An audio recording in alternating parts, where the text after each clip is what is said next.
Hi, welcome back, guys. This is your friend the Welcome to Fanfics World, back with amazing fanfiction. This is a series of What If Deku twin sister is gifted with Quirk now. Before starting, please give this video a like and subscribe to the channel if you want more videos like this. Now, let's get into the fanfic. The sun shined at a school, a little boy whimpering. He looked terrified as tears were in his eyes. A little girl with the same dark green hair color as him shook while standing behind him. "Why are you being so mean?"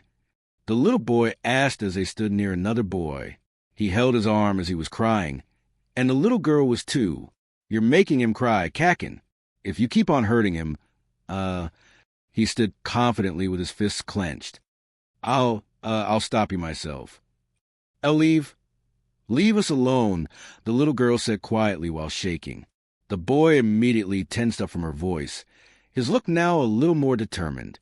Kakin was a little blond boy surrounded by two others. He then let out a scoff with a confident smirk on his face.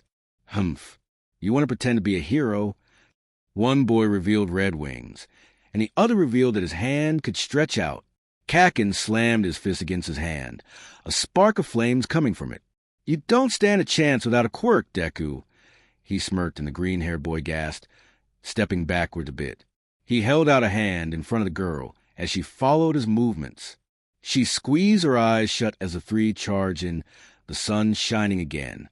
A bit later, the boy that was a victim and the girl were looking over the one who tried to help them. Both of them were crying out to him. "Here's the sad truth. All men are not created equal. That day I couldn't believe that I couldn't help him, and he has to suffer because of me." The little boy was worn out, laying on his back while looking up to the sky tiredly. The boys had bullied him mercilessly before leaving him there to suffer. When we were 4 years old, we learned that some kids have more power than others. Unfortunately for me, I learned that fact in more ways than one. Footsteps rapidly ran over a puddle. The green-haired boy, now older, was dragging the girl, also older, along with him. She didn't look comfortable with him doing so. She tried to keep up with him as he held her hand, the other hand holding her backpack by the strap. "But that won't hold me back." The boy panted with a big smile on his face as they both ran as fast as they could. "This hasn't changed the fact that some things couldn't be changed for me." The girl had her eyes squeezed shut. "If anything, it pushes me to do better. Not just for me, but for my sister too. Izuka Midoriya, his fraternal twin sister, was just barely 5 feet tall. She had dark green hair like her brother, which stopped at her thighs, but it was very thick, although her hair was more straight than fluffy like her brother's. It faded into black at her bangs, and there was also a splotch of black near the middle of her head. Her forelocks were curled and big as they framed her face, stopping at her chin. Part of her hair was tied into rings above her head, tied with yellow ribbons, the rest of it being down. She had a round face, green irises like her brother, and also freckles. They were symmetrical, but they formed into a star shape, so she had 5 instead of 4. She also had on a black school uniform, just like his. My brother might be optimistic, but for me, that's just not something I can do. Izuku slowed down. She cried out to him in a small whine, and he looked over his shoulder. "I would if I wasn't asked by our teachers to make sure you get to school on time." He gave her a sheepish smile. "I know you don't like them, but you can't keep avoiding the crowd at school forever and be late to class." "Why not?" she murmured meekly while looking away. It wasn't because she hated her classmates or school to be late every single day. It was just that she really didn't like crowds. Growing up, she was always very shy and always spoke so quiet she'd be mistaken for a small animal. She was afraid of being around too many people because she wasn't as talkative as her brother. Therefore, she tended to arrive at school when the crowds were almost non-existent. Just the thought of people looking at her right now was making her want to turn right back around and skip school altogether. Talking to them, too, just made her very anxious because she felt like she could always say the wrong thing or offend them.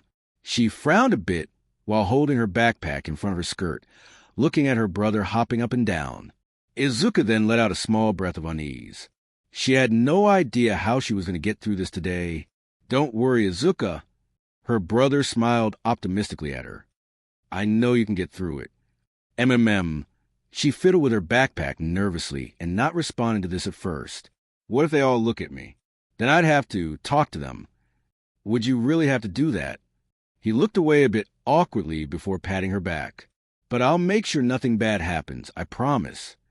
She didn't respond and clutched her backpack, a shadow over her eyes. Maybe he's right. They were given the signal to walk, and Izuka dragged his sister along. Cherry blossom petals fell, and Izuku gave a beaming smile. Izuka still looked hesitant before a large man let out a roar, and they came to stop. The boy gasped sharply as the two looked up. The man was as tall as a building, standing onto a train station. He had a black vest, jeans, and his face looked like a shark. Izuka's hair stood on end from the amount of people around and hid behind her brother, peeking over his shoulder. Izuka didn't mind this at all, as he was used to her hiding behind him. That's one huge supervillain, he exclaimed and pointed up ahead. Izuka, look! A light then shined at night in the middle of a hospital. The first incident was in Quirk City. It was something no one could comprehend. A giggling baby was surrounded by light. An extraordinary child was born who radiated light. The baby's father shouted in shock while shaking, watching from the window outside. After that, reports of people with superpowers popped up across the globe. No one knew what was causing these quirks. Left and right, it was becoming second nature in the world, and yet there still wasn't any real explanation. Before long, the supernatural became the totally normal. Dreams are reality. The sun shined near the earth while one cloaked hero stepped up.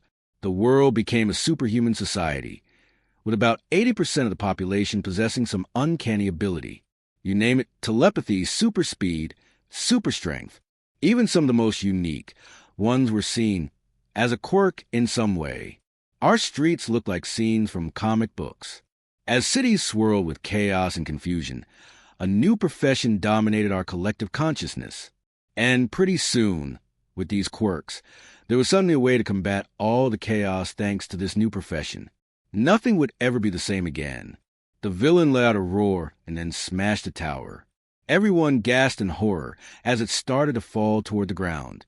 It was an age of heroes. That's right, superheroes. Things that weren't thought to be reality until now. A man charged over and slid to a stop. He punched his fists and then held up his arms to stop the structure from falling. Oh, nice. A bystander smiled from the crowd. Way to go, Death Arms. The punching hero. I wish I had a quirk that made me super strong. The superhero had an intense look on his face. A police officer trying to protect the crowd gasped, seeing some water manipulated right in front of him. It formed into a barrier of sorts as they looked to see another hero. Everyone, please stay back. This area is far too dangerous. Whoa! The rescue specialist, Backdraft, is here. He'll make sure we're okay. Another bystander cried out. Izuku tried to peek past the crowd in front of him. Izuku was shaking immensely behind him, grasping her skirt nervously. This guy must be pretty desperate to go full monster in the middle of the city. A man spoke up, getting the attention of the boy. Do you know what happened? Just some amateur. Another man turned to him, stole someone's bag, and then got himself cornered. A quirk like that, and he's just a petty thief. Izuku slipped past them, and his sister flinched in alarm. Izuku, wait. There's too many of them. She waved a shaking hand, watching him slip into the crowd. She gave a terrified sound while looking around, wondering if she would have the courage to go get him, or if she should stay behind safe and sound. And her mind was telling her the latter. Why? She murmured while shaking nervously, hoping no one would notice her. I got held up. Train's out. Another villain. A man spoke into the phone. I'm not sure when I'm going to make it into the office. Someone then jumped over him, and he looked up to see another hero. A few fangirls squealed, alarming some of the men surrounding them. It's Kamuri. We're your biggest fans. They cried out as someone made out would landed in front of them. He then jumped and landed on a stoplight. He leaped again and landed on the roof, jumping once the villain had tried to reach out to him. But instead, he destroyed the part the hero was standing on. Kamuri looked down at him while still in the air. Get away from me, or I'll break you, toothpick. He screamed up at the hero. Izuku had managed to get to the front, gasping in excitement. This is going to be good. The villain swung his arm, but the hero used his arm to extend it onto another structure. He then let go as he spun around. It's Kamui Woods. The hero looked up in determination towards the villain. He may be new, but he's making a big name for himself. The boy gushed at the action in front of him. One look at that dopey grin, and I know what you are. A bystander smiled knowingly with his arms crossed. A fanboy? Sorta. Izuku answered meekly at this, looking away awkwardly. Kamui raced onto the tracks and jumped up, the villain trying to squash him. He then leaped onto the villain's arm and leapt forward, extending his arm into wooden rope again. It caught the wrist, and he flew backwards, the villain growling at him. He threw his arm around to get the hero off, and he eventually released the villain, flying towards a structure. He used his hand and legs to slide to a stop. He then looked up towards the opponent. Assault, robbery, and illegal use of powers during rush hour traffic. He then spoke up once the smoke cleared. You are the incarnation of evil. He moved his arm in front of him, and it turned bigger, forming into branches. There! Izuka smiled while pointing upwards. His special move. Come on, tree man, show us something flashy. The bystander called out next to him. The preemptive. Izuka started off in excitement. Binding. Lacquered chain prison. Kamui and Izuku stated in unison as the arm released itself into a bunch of wooden limbs. The villain held up his arm to block it off. Cannon. A woman jumped in from above, kicking him in the face as she was about 50 feet tall. Everyone, including the heroes, were very shocked by this. And now Kamui looked kind of ridiculous because all he had to show for his effort was his arm, being a big tree almost. He gave a shock sound as the villain was laying on the streets.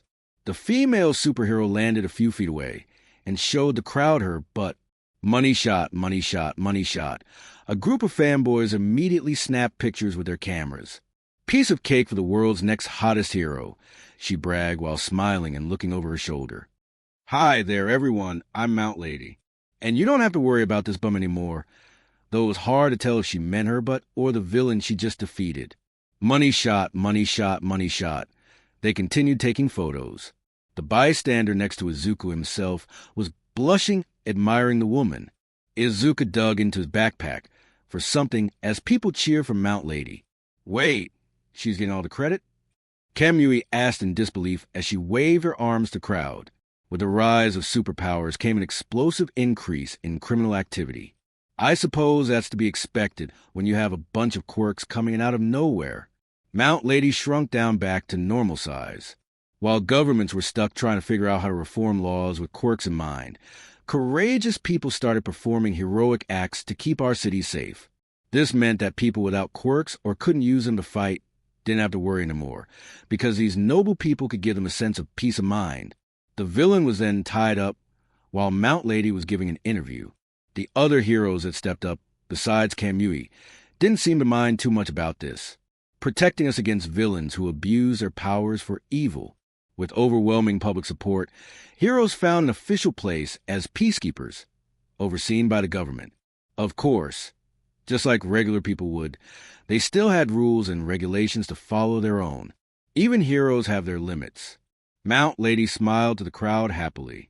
Those who performed the best were paid the most and got all the fame and glory.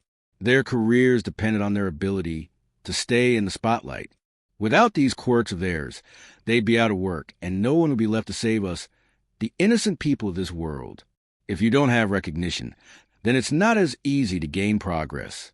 Although Mount Lady looked a little too happy to get the glory right about now, after all of the chaos, Izuku was standing in front of the crater made by the villain. He was holding a notebook as well. Gigantification, huh? He muttered to himself while taking notes. Well, she's definitely got the looks and attitude to be a crowd favorite, and her quirk is really showy, but it'll be kind of hard for her to get around much in the city without damaging lots of things. That means she might not be very useful. What's that, fanboy? The bystander pointed at him in utter confusion. You taking notes over there? Want to be a hero too, huh? Izuku glanced back in alarm, and then beamed at the question. Yes. He gave a big smile at the man. More than anything. It was his dream, in fact. He had wanted to be a hero ever since he and Izuka were kids. Oh! The boy gasped in realization that he had left his sister behind alone. Izuka! He turned around and ran to where they were before to see his sister trembling and hiding behind a corner. I'm sorry I left you behind. He stopped nearby while examining her. Are you okay? You didn't get hurt or anything, did you? Yes, but don't do that again. She whined at him, and he rubbed the back of his neck. I really am sorry. Come on, we gotta go. She turned right around in the direction they had just come from. School's that way. He reminded her knowingly with a sheepish expression while pointing in the opposite direction. She then froze in fear with wide eyes once he told her this. People really want you to start coming on time, remember? Mom's not going to be happy if you're late again today. She hung her head in dismay and silently followed after him. She clutched the back of his uniform as he guided her, a frown on her face. She was grateful he was a bit taller than her, so that she wouldn't be too noticeable. They thankfully managed to make it on time to Aldera Junior High. So, as third-year students, it's time to start thinking seriously about your futures and what you want to do with your lives. Izuka was writing something while Izuka was sketching. She was hiding her face into her desk as well. I could pass out some career aptitude tests, but why bother? The teacher confidently grabbed the papers. Everyone in class showed that they had a quirk. He laughed while throwing up the papers into the air. I know you all want to go to the hero track. Everyone cheered as a bunch of students were showing their quirks. The only exceptions were 3 people. The twins and some blonde boys sitting not too far away from them. Yes, you got some very impressive quirks. But no power usage allowed in school. Izuku had his hand raised near the back of the class. Get a hold of yourselves. Hey, Teach. Someone called out, as it was almost 9 a.m. Don't lump me in with this bunch of losers. Izuka glanced up at him, looking very unhappy while staring at his classmate. I'm the real deal, but these guys would be lucky to end up as sidekicks to some busted D-lister. He had his feet planted on the desk, leaning back in his chair and looking up towards the ceiling. His name was Katsuki Bakugo, someone that the twins were familiar with. Fortunately and unfortunately, in most cases. You think you're better than us, Katsuki? The class was in an uproar after he said this. Let's go, I'll take you all on. He challenged the class without any care in the world. Huh? The teacher looked at the results from his clipboard. You've got impressive test results. Maybe you will get into UA High. He's going to try for the national school? A student wondered as everyone was in shock except Izuka. She just kept her head down so she wouldn't have to think on it too hard, and she looked at her sketch. It was a drawing of cherry blossom trees, like the ones at school or the ones that the twins were at when they saw the hero-villain fight. Well, Izuka did. His sister couldn't really get the courage to look at the crowd to see anything. That school has a 0.2% acceptance rate. Izuku groaned while placing a hand on his head. Hiding into his desk now. It's impossible to get into. That's exactly why it's the only place worthy of me, Katsuki bragged to class. He then flipped a land on his desk, grinning while clenching a fist. I aced all the mock tests. I'm the only one at this school who stands a chance at getting in. I'll end up more popular than All Might himself and be the richest hero of all time. He had a manic grin on his face, clenching his fist and then raising it to the ceiling. People all across the world will know who I am. And it all starts with UA High. Oh, yeah, Midoriya's. Don't you want to go to UA too? The teacher wondered, and Izuka's pencil snapped upon hearing this. Flinching, Izuka gave a nervous grunt, while Katsuki had frozen in place. The female green-haired student had wide eyes as sweat drops fell down from her head immensely, still looking at her desk. Not only because she didn't want the attention, but because she didn't really want to go to UA, unlike her brother or Katsuki. She didn't even know how her name got involved in all this when she never even turned in any paperwork in the first place. Izuka looked up to see everyone staring at him, a sweat drop at the back of his head. It was total silence before everyone started laughing at them, except for Katsuki. Midoriya's? You're kidding, right? One of them called out in laughter, Izuka gripping the top of her head with one hand. The other was gripping her broken pencil in embarrassment. There's no way either of you getting into the hero course without a quirk.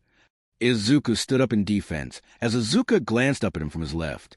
Well, actually they got rid of that rule. He tried to explain himself. I could be the first one. Katsuki growled and charged forward. He used his hand to create an explosion, destroying Izuku's desk in the process. Izuku landed on the ground, his sister gasping sharply. She stood up and kneeled next to him in concern. Listen up, Deku. The boy looked up in alarm as Izuka had her back towards Katsuki, a deep frown on her face. Smoke came from his hands as his eyes were angry and white. You and your mousy sister are even worse than the rest of these damn rejects. You quirkless wannabes. You really think they'd let people like you in when they could have me? Izuka gritted her teeth from his words. Out of everyone who mocked and looked down on them, Katsuki was definitely the worst. Every day, he'd bully them for not having quirks, and didn't think much of either of them. He was also the second reason why Izuka tended to be late for school, so that she wouldn't have to be around him much. Huh? No, wait. You got all wrong. Izuku yelped up at him in fear. Really? I'm not trying to compete against you. He moved all the way backwards to the wall. You gotta believe me. He then looked at the ground, shaking. It's just that I've wanted to be a hero since I was little. I may not have a quirk, but I can still try my hardest, can't I? He looked up nervously, and Izuka stared at him, her eyes softening. You just stop it, Bakugo-san. We don't want any trouble, she stammered nervously while clutching at her skirt. He growled from her trying to tell him what to do, and from Izuku even attempting to apply when it was clear who was the best. You shut your damn mouth, mousy. Not that anyone could hear it. You'd never be able to hang with the best of the best. Smoke came from his hands, and suddenly everyone was in dark shadow with red eyes, looking down at the twins. You'd die in the exams. Defenseless Izuku and Mousy. The school's already crappy. You really want to embarrass it more by failing so hard. Izuku frowned as everyone except his sister kept laughing. Izuka clenched a fist in front of her chest from their laughter. She really wished there was more she could do to help her brother. If she was more assertive, that is. Someone elsewhere let out a scream. A store owner ran outside as a woman was on the ground, a shield around her. Hey, get back here. Someone stopped that monster. A monster made out of sludge was roaming around in the city. He had just robbed the store. Yo, all you want, sucker. This cash is mine. He went past a pole, dropping a bill as everyone stared. Dude, we're all the heroes. Weird. Normally someone would swoop in right away. A customer stepped out of the store right behind them. Maybe they're all still busy from that scene this morning. The customer, with messy hair, flinched and looked up in alarm. The sludge monster had cash stuck to his back, moving along the buildings. Remember when we didn't have to worry about randos with quirks all the time? Seriously, there's no stopping him. The customer behind them suddenly grew in size and in muscles. Yes, there is. The three men all flinched and turned around. They all gasped in realization of who he was. He then stepped forward out of the shadows and into the sunlight. You know why? The sludge villain glanced backwards, and suddenly he grew terrified of the sight. The man gave a big grin. I am here. Soon, classes were over as everyone started to head home. Oh, yeah, we should go karaoke tonight. A female student commented to another. Yeah, let's go. Izuku and Izuka were staying behind for the time being. Mainly because Izuka didn't like the amount of people trying to get out in the crowd, because it was too much for her. So she tended to wait until the chaos of trying to leave died down, and Izuku usually waited with her, so she wouldn't have to go home alone. Man, he scrolled through his phone. That fight from this morning is all over the news. Better write some notes down before I forget anything. He smiled while holding his notebook full of stats on pro heroes. If that helps you pass the time, I won't stop you, his sister replied, while starting out on a rough sketch. He stared at her and gave a small frown. You know, sis, he spoke up, getting her attention. You could just tell people the truth. She sat there in silence as, contrary to popular belief, She did actually have a quirk. The only person who knew about it in school was her brother, and the only reason why he knew was because she only trusted her family to learn about it. But anywhere else, she just didn't feel the need to prove that she had one, or use it, because she hated having one to begin with when her brother didn't. And why should I do that? She questioned without looking back at him, a shadow over her eyes. You already know I wouldn't do that to you, Izuku, so just stop trying, okay? But this shouldn't be about me. He gritted his teeth and clenched a fist. That's why I signed you in the first place. He looked toward the ground as she didn't respond to this. Izuka, I know you're worried, but dash. Suddenly his notebook and her sketchbook were snatched up by Katsuki himself. He stared down at them in a sneer, glaring especially at Izuka. She blinked at his intense gaze on her, biting her lip and looking towards her desk with that same shadow over her eyes. She had no idea if he had just heard their conversation or not, because if he did, it was going to make things even worse for the twins. I don't know what you think you or your wimpy sister are doing, Deku. He started off with a small growl. But we're not done. Watch you got. One of his lackeys walked over to the trio. Their diaries? Izuka gave a nervous sound as Katsuki held it up higher. Izuka stood up quick, but he held out his other hand to her, threatening to blast her if she even tried. The girl flinched with terrified wide eyes staring at him. She then slowly sat down in defeat, because he was definitely the most powerful one in school, and she didn't want him to hurt Izuku if she charged at him, despite being absolutely terrified to do so. The titles of the books were Hero Analysis for the Future and Izuka's Artwork. Huh? Don't tell me you two are taking notes on how to be a hero and that your sister is helping with visuals? That's so pathetic. The boys behind Katsuki then let out a laugh. They're delusional. Yeah, real funny guys. Izuku stood up nervously as Izuka clenched a fist at herself. She really wished she wasn't so terrified of them so that she could fight back. And yet she still wasn't able to do so, because her body was just telling her to stay still for the sake of her brother. Just give them back.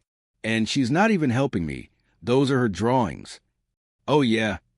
Katsuki raised a skeptical brow towards her, and she didn't respond. He stared at her for what seemed like a while before opening it up. Please stop. She held out a hand while standing up, and he pushed her back into her seat with ease, though he did do it a bit too rough. She let out a grunt as she landed. Izuka! Her brother bent down to her to help her stand up. Kakin, you didn't have to do that.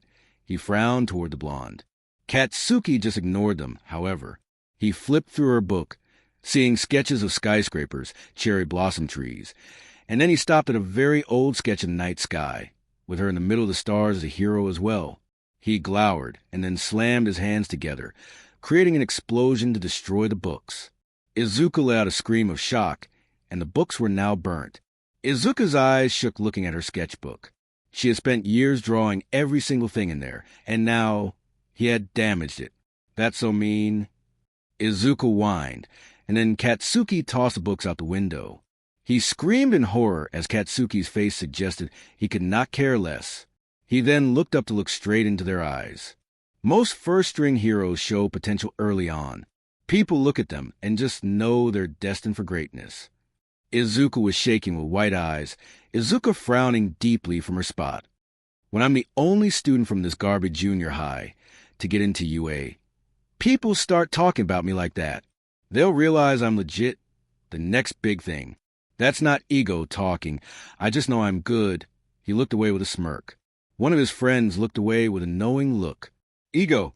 Katsuki then placed his hand on Izuka's shoulders, smoke coming from his hand. Here's a little word of advice, nerds. He then gave a pleasant smile, even though the green-haired boy looked terrified. Don't even think of applying, and that goes for you, you meek little mouse girl. Or else. Izuka let out a whimper looking at him, and couldn't even say anything. Katsuki then shoved his shoulder into Izuka's, causing her to fall onto the ground. Both of the twins were then left alone, shaking. That's just sad, one of the boys commented looking at them. I thought you guys at least had some fight in you. They finally get it. They'll never be heroes, the other one remarked with a small smile. Better to find out now instead of later, I guess. The blonde then came to a stop just before they were about to leave. You know, if you really want to be heroes that badly, there actually might be another way. Just pray that you'll be born with quirks in your next lives. Then take a swan dive off the roof of the building. Izuka grunted at this as Izuka gasped, her forelocks flinching in alarm. She was then shaking while looking at the floor, biting her lip raw. He had said and done lots of things, but that was one of the worst things he could have said to either of them. The boy let out a growl while turning around. He was about to tell Katsuki off, but the blonde had a scary look on his face. He let out a few sparks from his hand, once again threatening to harm them if they tried anything. Something wrong. He growled out, and Izuku was left there whimpering. Izuka didn't even look towards Katsuki, her back towards him as she looked towards the floor. Katsuki blinked as he was once again looking at her, and she made a hand into a fist. I really don't like Bakugo-san, she thought to herself bitterly. The blonde narrowed his eyes a bit looking at her, as she frustrated him constantly. After taking a while to collect themselves after that, the two walked home together. They didn't even say anything to each other, either. That idiot. You can't go around telling people to kill themselves. What if I really jumped? What would he do then? Izuka angrily scratched her palm with two of her fingers holding her backpack. Bullying her was just by proxy at this point for Katsuki. Or maybe he just didn't really like her as much either.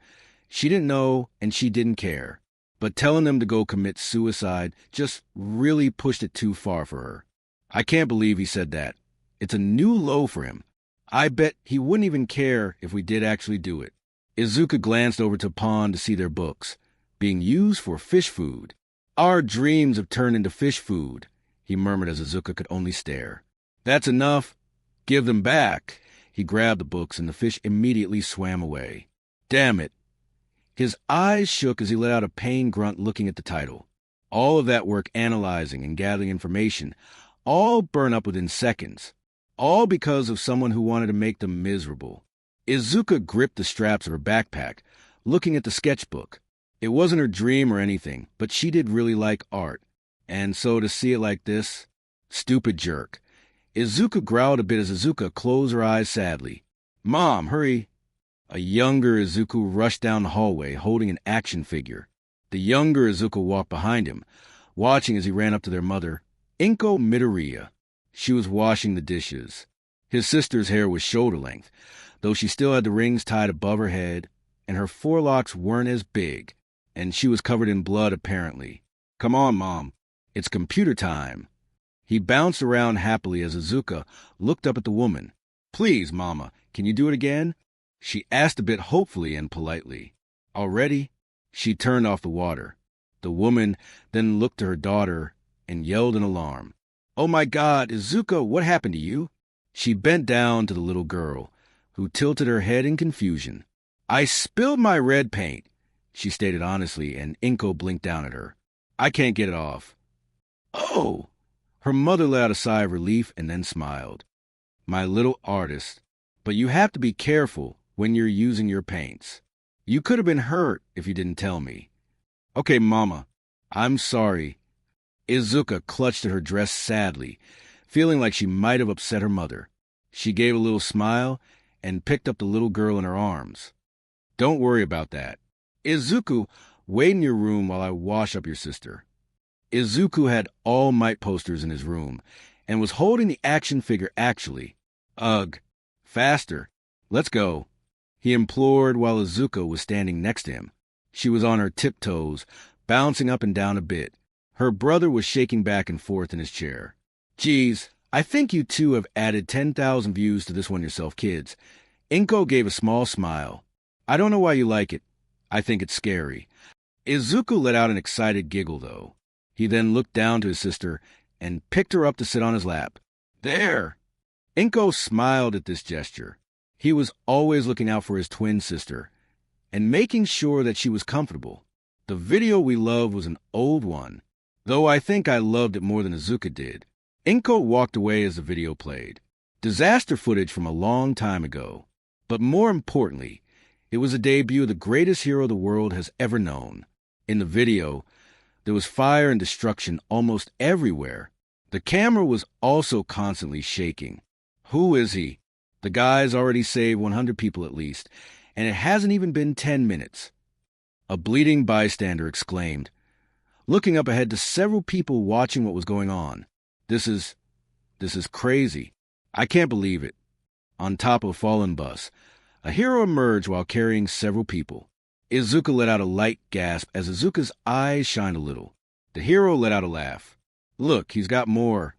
He continued laughing while the little boy had a look of awe. Izuka slowly gave a beaming smile.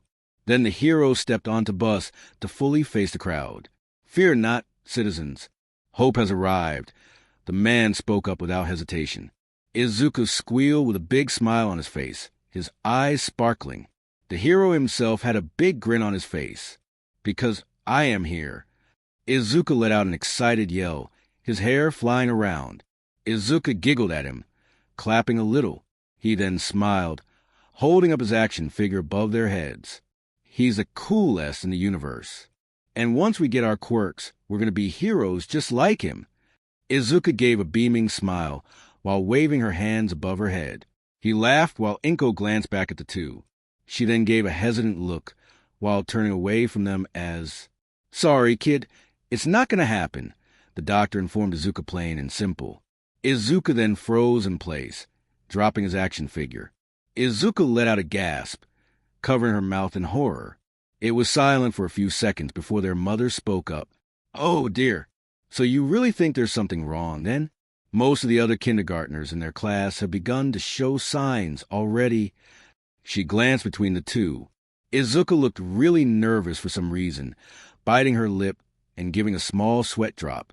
"My records say you're a fourth-generation quirk user. What powers do you and their father have?" The doctor responded, and she glanced at her children. Izuka was still frozen in place, while Izuka didn't look too pleased. "Nothing too special. I can float small objects towards me, and my husband breathes fire." She wiggled her hand to make the action figure come back to her hand. "They're useful enough, I suppose." Izuka should have already manifested one of these quirks or a combination of both. But after viewing his x-rays, I don't think he's going to. He glanced up at an x-ray of Izuka's foot. You see, when superpowers began appearing, there were many research studies conducted, and doctors discovered a link between the bones in a person's foot and their likelihood of developing a quirk. People with powers have only one joint in their pinky toes. Their bodies have evolved into a more streamlined version of the human form. He then pointed to the pinky of Izuka's x-ray. Inko was looking between her children, with a lost expression on her face. You can see here that Izuku has two joints in his pinky, like roughly 20% of the population these days. Based on the research that's available, it's safe to say your son isn't going to develop a quirk. Inko then turned to Izuka, who didn't look very comfortable as she was shaking. All the little girl felt was guilt inside of her. She hadn't been examined yet, and after hearing about her brother, she didn't want to be. "Can you check Izuka any dash?" "No." The little girl screamed, balling up her fists and standing up. Her eyes were squeezed shut. The three looked at her in shock for her reaction. "No, I don't want to know." She then ran out of the room. "Izuka." Inko stood up in disbelief, letting out a sad sigh. She couldn't blame her daughter for not wanting to be told the same thing. After getting home, it was raining. The lights were turned off in Izuku's room as he was watching the video again, but it didn't help much. It was a complete 180 of how he was excited to watch the video before, but now it just didn't feel the same. Who is he? The guy's already saved 100 people at least, and it hasn't even been 10 minutes. Inko was facing the door while hearing the video. This is crazy. I can't believe it. She glanced behind her as Izuku wasn't shaking his chair or giving any awing sounds. The hero on the video then laughed. "Look, he's got more. Fear not, citizens. Hope has arrived. Because I am here. See that, Mom?" Inko fully turned to him as the video was paused onto the hero's smile. There's always a smile on his face, no matter how bad things get. She didn't say anything, her eyes saddening while looking at the back of the chair. Even when things seem impossible, he never gives up. The chair turned slightly and she shook, tears in her eyes. Izuku himself had tears in his eyes, but wasn't shedding them while pointing at the screen. Do you think Izuka and I could be heroes too?" Izuka herself was watching from the doorway, frowning sadly as her eyes looked tired. The woman slowly stepped over to him, bending down and hugging her child. "I'm sorry, Izuku, to you and your sister. I wish things were different," she whimpered as the boy finally started shedding tears. The little girl tensed up, gritting her teeth sadly. It wasn't fair at all. He himself deserved a quirk more than anything, so why? "Mom, that's not what I needed you to say. Couldn't you see? My world was crumbling. There was only one thing I wanted to hear." Inko slightly knocked onto Izuka's bedroom door, seeing the girl with her back turned towards her mother. Her head was laying on a pillow. She did have All Might posters, but also some paintings she did in class hung up. Her bed was surrounded by plushies, and like Izuku, she had a computer and desk space. "Izuka?" She didn't get an answer as the woman sniffed, wiping at her eyes. "I need you to please watch over your brother from now on, okay? I wish that it didn't have to be like this." She bent down in front of her daughter's bed, crying. Izuka was listening, though, as her eyes were half open, and she looked sad while clutching at her pillow. As she did, one of her pinkies started to twitch. "Mama, it's not what you need to know. I wish I could tell you and Izuka tonight, but he's been through enough. He needs to hear something else from you, and from me." And so, a few days later, the little girl sat down on her bed, shadow over her eyes as she clutched her dress.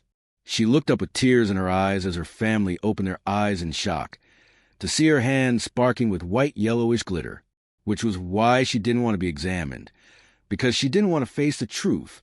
But it was the only explanation. The two stood there in silence for a few seconds before hugging her tightly, Izuku shaking the entire time.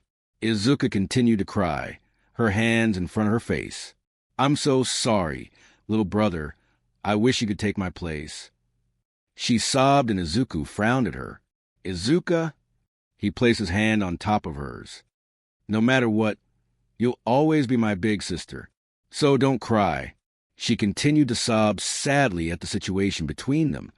Even when things seem like the end, All Might always brings hope. He's the greatest hero in the world because he's the shining hero we need.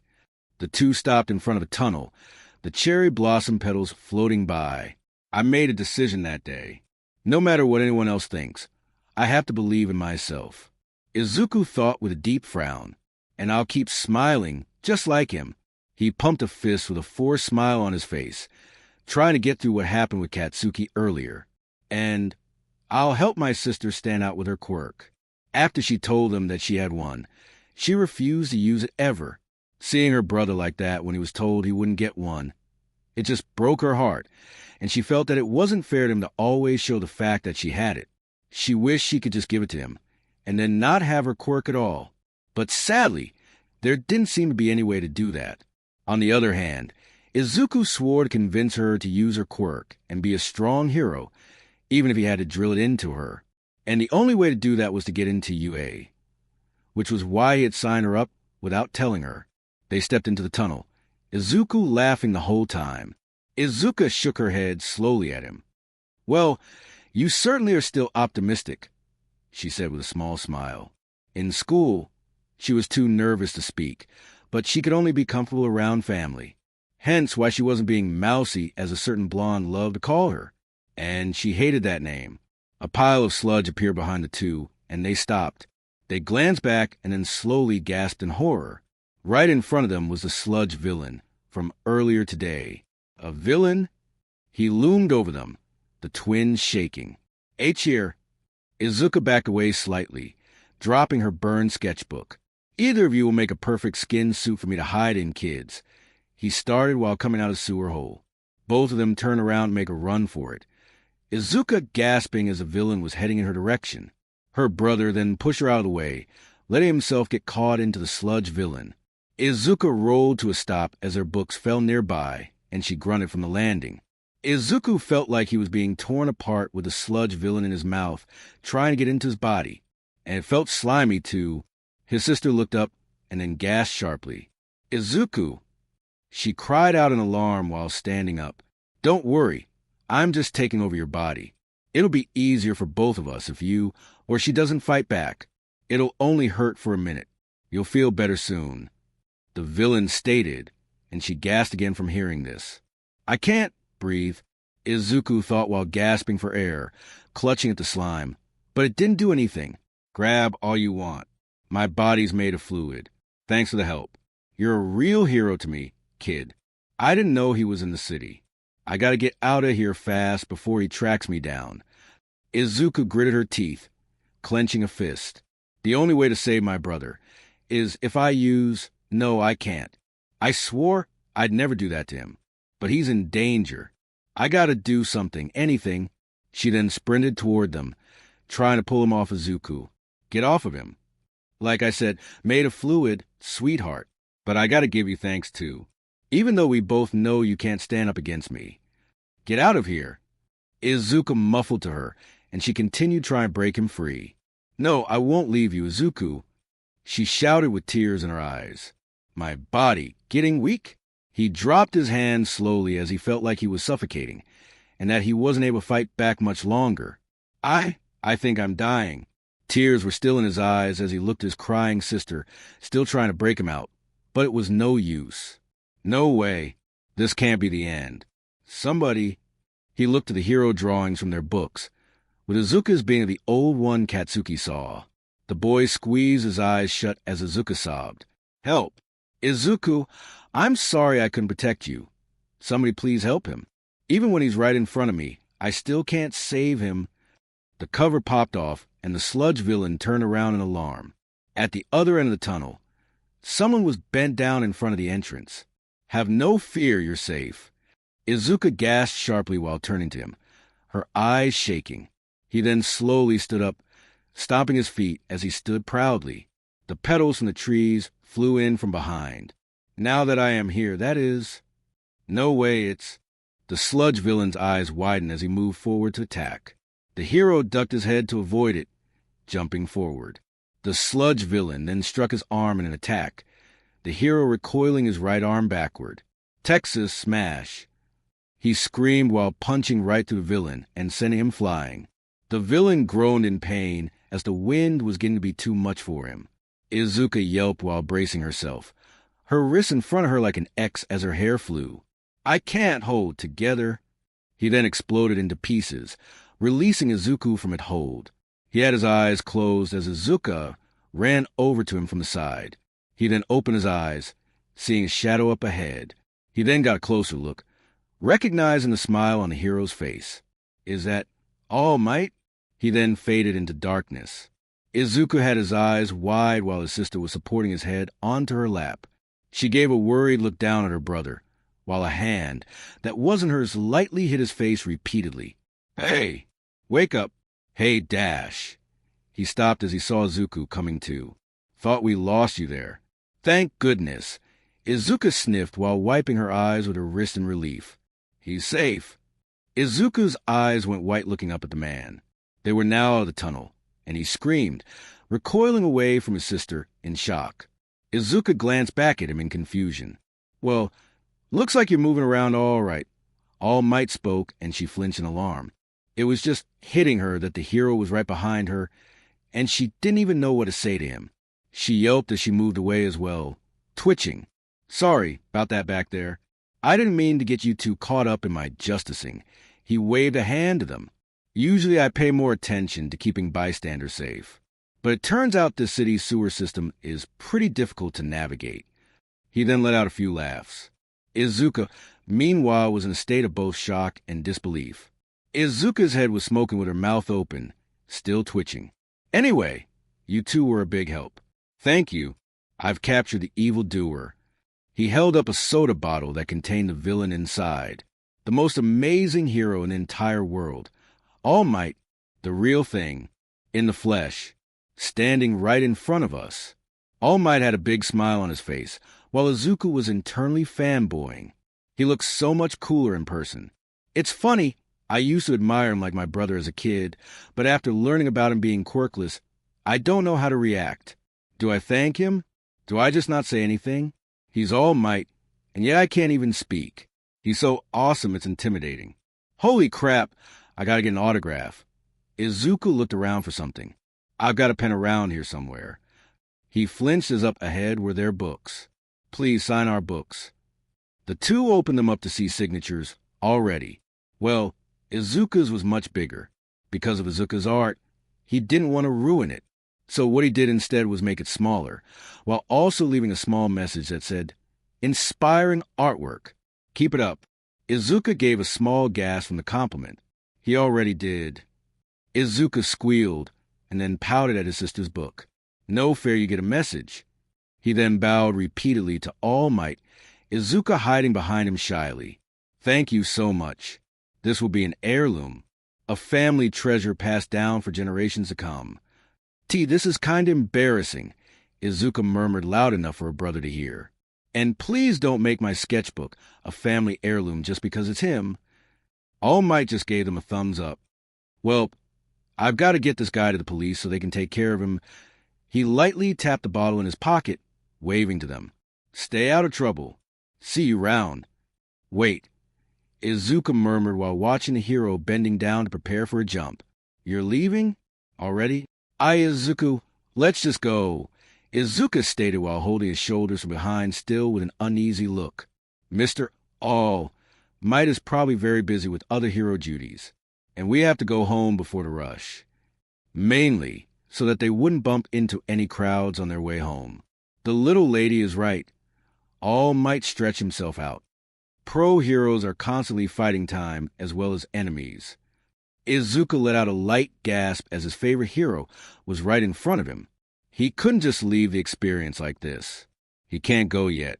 There are still so many questions I have to ask him. Izuka turned to her brother knowingly and gave a small frown. Izuku, I know what you're thinking, but don't. I'm not saying to make this unmemorable, but he has to do his duties. Surely you don't want to get in the way of that, right? He frowned from what she said, as she did have a point. Now stand back. I'm taking off. All Might warned and jumped up into the sky. Thanks for your continued support. A gust of wind blew in from his jump, the cherry blossom petals falling behind him. He then laughed, and Izuka's face was getting stretched out hanging onto his legs. Izuka had her eyes squeezed shut as her legs flailed around holding onto her brother's waist. Hey, what do you think you're doing? I am sorry. Izuka cried out as loud as she could. I tried to stop him, but he did it anyway, Mr. All Might. Let go! He tried to push them off. I love my fan, but this is too much. No way. We're flying. If we let go, we'll die. Izuku shouted, and the hero froze in place. Oh, that's a good point, he agreed with the boy. I just have a lot of things I want to ask you. Izuku had tears flying from his face due to the height and speed they were going at. Izuka's hair was flying out of control as she tried to keep her face straight. Personally, you're our all-time favorite hero. All Might, please. See, can we please at least get back onto the ground? Izuka glanced down at the world below them, not wanting to slip and fall. Okay. I get it. Just keep your eyes and mouth shut. All Might informed the two, and they did so. He sighed while placing a hand on Izuka's back, looking around for a good place to land. The hero let out a cough, Izuka looking up in confusion. She couldn't see it, but blood trickled from his teeth. Shit! The trio finally landed on the roof of a building, the twins both traumatized from the flying experience. My whole life just flashed before my eyes, the boy murmured while looking like a zombie. Izuka landed on her knees in relief, taking deep breaths. Thank goodness, we're back on somewhat solid ground. She then glanced back at her brother with a small frown. But you can't do that anymore, Izuku. You could have gotten hurt. She then turned away as she couldn't really help him with the sludge villain earlier either. What kind of sister am I that I just allowed this to happen? What would Mom even say if she found out about it? Huh. Izuka blinked and then realized she must have been feeling guilty about the whole thing, his eyes softening. Oh, I'm sorry, Izuka. He rubbed the back of his neck. But thank you for helping me back there before All Might came. Her eyes slowly widened as she looked back up at him to see her brother giving a small, sad smile. I didn't mean to make you so scared of what would happen to me, and for what I just did. I'll try not to do that again, he told her softly, and she stared at him. She didn't think she'd feel so brave back there, even though she knew it didn't help much, unlike All Might. But to him, it still at least meant something that she at least tried, even if she didn't use her quirk. "It wasn't your fault," she stated while looking away again. "It was out of your control." "I can't blame you for that," she said meekly, and All Might stare at the two in silence. He could tell that the two got along well. Not a very smart move. He spoke up after a few seconds, getting their attention. "Bang on the door for a while. Someone will let you in." Izuka stood up while clutching her skirt and trembling. Thank you, Mr. All Might," she spoke up timidly, and he froze. "For saving my brother. She fiddled with her skirt while looking at the roof. It's all because of you that he's safe." He glanced back towards the two. "Brother? Ah, I see. They look so identical to each other. Think nothing of it. Now I have to go. See you on the flip side." He waved, and Izuku gasped, standing up frantically. "Wait, not yet. 1 second." He rushed over to Hiro, and Izuka held out a hand. "Izuku, stop." "No, I don't have any time." All Might denied the boy. "I have to know." The green-haired boy shouted desperately, his sister turning to him curiously. "Sorry, kid. It's not going to happen. Can you check Izuka any dash?" "No." The little girl balled her fists while standing up. "No, I don't want to know." She then ran out of the room. "I'm sorry, Izuku, to you and your sister. I wish things were different." He slowly dropped his hand from everything he had been repeating ever since he learned about not getting a quirk. Defenseless Izuku and Mousy. This school's already crappy. You really want to embarrass it more by failing so hard. Izuku stood there in silence as Izuka stared at him, her eyes softening. "Sometimes I do feel like I'm a failure, like there's no hope for me. But even so, I'm not going to give up. Ever." He started to shake, and Izuka placed a hand on his shoulder, comfortingly. "Is it possible to become a hero, even if I don't have a quirk? And for my sister to become a hero, too, when she doesn't want to use her own?" She let out a small gasp, her eyes shaking from the question being asked. "Izuku," she murmured quietly, shocked that he was still on this goal, on having her become a hero, too, when she clearly didn't want to, and here he was, still pursuing it despite her reluctance. All Might came to a stop and didn't say anything. "I'm a normal kid without any powers. But my sister has a really awesome quirk that I want her to use because I desire what's best for her. Could we ever hope to be someone like you?" Izuka shed a small tear hearing this, and it flew away. All Might glanced back to see the boy with his eyes squeezed shut. Izuka looked back towards the hero and her brother, wondering just what he was going to say. It was a long and hard silence between the three of them. Meeting All Might was a dream come true, a real miracle. Standing in front of us was the hero we'd idolized most of our lives. Neither of us realized at the time, but that chance encounter would change the course of our futures. I wish I could have felt the same amount of excitement Izuka had that day, because if I did, maybe it would have helped me better to express just how much joy Kimmy would have had to see him. But I still couldn't. Not because I hated him, but because my future would be scary for someone like me. The hero All Might let out a laugh while carrying several people. He stood on top of a fallen bus. Izuka let out a light gasp as Izuka's eyes shined a little. The hero stepped onto the bus to fully face the crowd. "Fear not, citizens. Hope has arrived." The man spoke up without hesitation. Izuka squealed with a big smile on his face, his eyes sparkling. The hero himself had a big grin on his face. "Because I am here." Izuka let out an excited yell, his hair flying around. Izuka giggled at him, clapping a little. He then smiled, holding up his action figure above their heads. "He's the coolest in the universe. And once we get our quirks, we're going to be heroes just like him." Izuka gave a beaming smile, while waving her hands above her head. "Sorry, kid, it's not going to happen," the doctor informed Izuka plain and simple. Izuku then froze in place, dropping his action figure. Izuka let out a gasp, covering her mouth in horror. "Can you check Izuka any dash?" "No." The little girl screamed, balling up her fists and standing up. Her eyes were squeezed shut. The three looked at her in shock for her reaction. "No, I don't want to know." She then ran out of the room. Izuku stood in front of their hero, his fists clenched. "Even if I'll never have superpowers." Smoke came from Katsuki's hands as his eyes were angry and white. "You and your mousy sister are worse than the rest of these rejects. You quirkless wannabes. Do you really think they'd let someone like you in when they could have me?" Smoke came from his hands, and suddenly everyone was in dark shadow with red eyes, looking down at the twins. "You'd never be able to hang with the best of the best. Even if everyone thinks we're useless." Inko bent down to hug her child. "I'm sorry, Izuku, to you and your sister. I wish things were different," she whimpered as the boy finally started shedding tears. Izuku was watching them, frowning sadly before her teeth gritted sadly. It wasn't fair to her at all. He himself deserved a quirk more than anything. So why? "Mom, that's not what I needed you to say. Couldn't you see?" Inko sniffed while standing in front of her daughter's bed.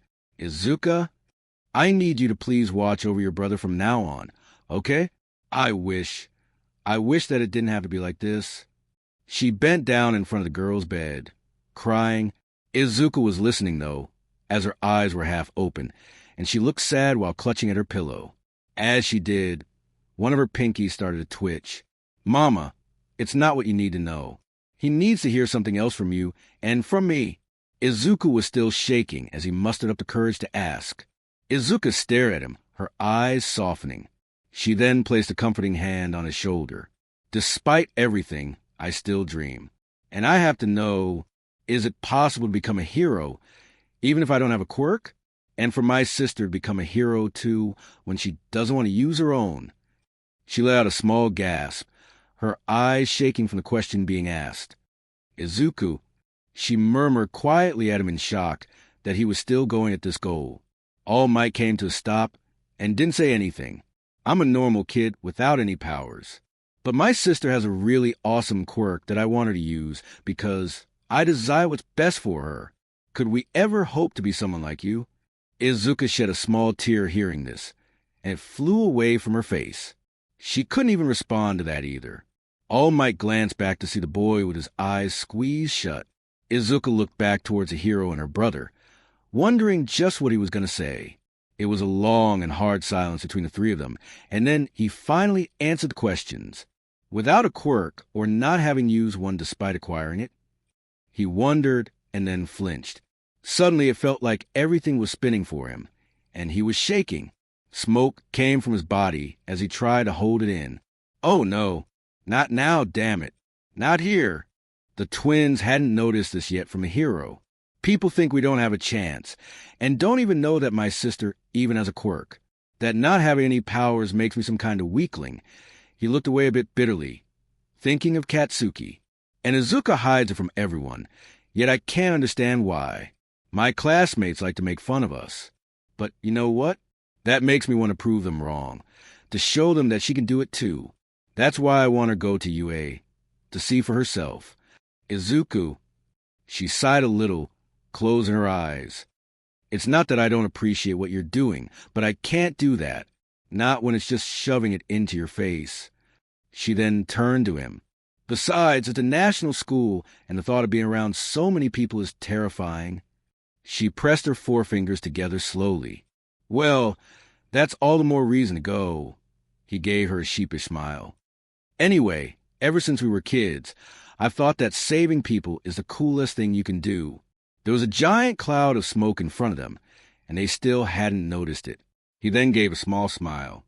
"I want people to see my fearless smile and feel safe.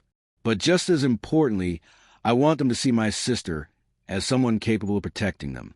To be able to know that she'd help them feel safe too, and be the kind of heroes everyone in the world looks up to, just like you." The two finally looked up to see a very skinny blonde man with wavy hair, baggy clothing, and black eyes with blue irises. Both of them were shaking in shock, unable to say anything to him. Izuku then let out a scream at the sight. In the Tatooine shopping district, people were walking around to search for things that they wanted. But in a dark alley, the bottle the sludge villain was trapped and was on the ground somehow. He slowly willed himself to open his eyes, and then looked around in confusion. "Where am I? What happened? Texas. All Might started off while recoiling his right arm backward. Oh, yeah, that bastard. All Might then punched right through the villain and sent him flying. Izuka yelped while bracing himself, her wrist in front of her like an X as her hair flew. The villain then exploded into pieces, releasing Izuku from its hold. If it wasn't for him, I'd be out of town already, the sludge villain complained bitterly. Suddenly, a few footsteps were heading his way. That was rough. One of them commented, as it was actually Katsuki and his two followers walking around. The blonde drunk from Okinawa walking up front. Weren't you and the Midoriyas good friends back when you were kids? Katsuki didn't say anything, although he let out a small growl to himself from being reminded of Izuka. Yeah, you were a little harsh with him today, the other one pointed out. The blonde boy then looked toward the ground, gritting his teeth. It's their own fault for getting my way. Damn that mouse. She's really pissing me off. Must be enjoying it right now. He grunted from being reminded of her, and then kicked the bottle with the sludge villain in it. This caused the villain to break free as the bottle broke open, unknown to the boys. Why are you so mad at her for? I mean, yeah, she's still quirkless, but she's also a girl. One of them raised a brow at the blonde. His behavior about Izuka was a bit weird, to say the least. Not even when her brother was brought up did he act like that, or at least not on the same level. You shouldn't waste your time on them. Katsuki came to a stop, remembering what they said from earlier. Izuku looked toward the ground. It's just that I wanted to be a hero since I was a little kid. I may not have a quirk, but I can still try my hardest, can't I? Izuku then stared at his sister in the classroom, giving her a small frown. You know, sis. He spoke up, getting her attention. You could just tell people the truth. She sat there in silence as she thought about it. Katsuki actually listening in from outside. And why should I do that? She questioned without looking back at him, a shadow over her eyes. You already know I wouldn't do that to you, Izuku, so just stop trying, okay? Katsuki flinched from this, wondering if they were talking about Izuka, possibly. The blonde gritted his teeth even further, since it was highly possible. And the fact that if it was true, then she had that secret from everyone at school for years. That was beginning to really frustrate him about her, because he had no way of knowing if this was the truth. But he didn't mishear what they said, either. I don't give a damn who she is. Someone's got to teach that worthless nerd and little wimp mouse how the world really works. His hand then twitched as his can exploded right into flames. I hate it when he talks heroes, and when she thinks she can stand up to me. His two friends glanced at each other with nervous chuckles. They honestly couldn't tell if Katsuki just didn't like Izuka for the sole fact that she was related to Izuku, or that there might have been something deeper about it. But if they asked, they'd probably get killed. Hey, I got an idea, one of them spoke up. We should go to the arcade. Get your mind off it, you know? Katsuki stared at him for a few seconds, as he wasn't sure if that would work. But it was still at least something to keep him from thinking about it for too long. Fine, he said in defeat. Or we can sneak into the bar at the station. The other one suggested to them. The sludge slowly started moving past the burn can on the ground. Pick up some ladies. Now that's a good idea. The first one agreed with him. Idiots. Katsuki yelled at them with a snarl. If we get caught, there's no way UA would let me in. They both then flinched at something behind him. Hey, what's that? They pointed up ahead in fear. The blonde turned around to see the sludge villain coming to life right in front of them. Perfect. I like a skin suit with some fire. He opened up his mouth, showing his teeth. Katsuki's eyes slowly widened at him, shaking. Izuku let out a scream from the roof, still trying to process what they were looking at. Izuka's eyes were white looking at him, but wasn't screaming, because she couldn't even react properly from the sight. Who? What happened? You deflated. Izuku exclaimed at the skinny man that had emerged from All Might, which made Izuka think that he just maybe disappeared into thin air. Where'd All Might go? He then turned to the skinny man. You're not him. You're a fake, an imposter. Izuka finally reacted by giving him a small frown. You can't go accusing people like that. She gripped her skirt while turning to the blonde man.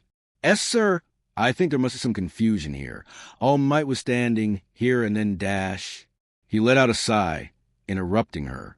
I assure you both that I am all me dash, blood then seeped from his mouth, freaking the twins out again. Impossible.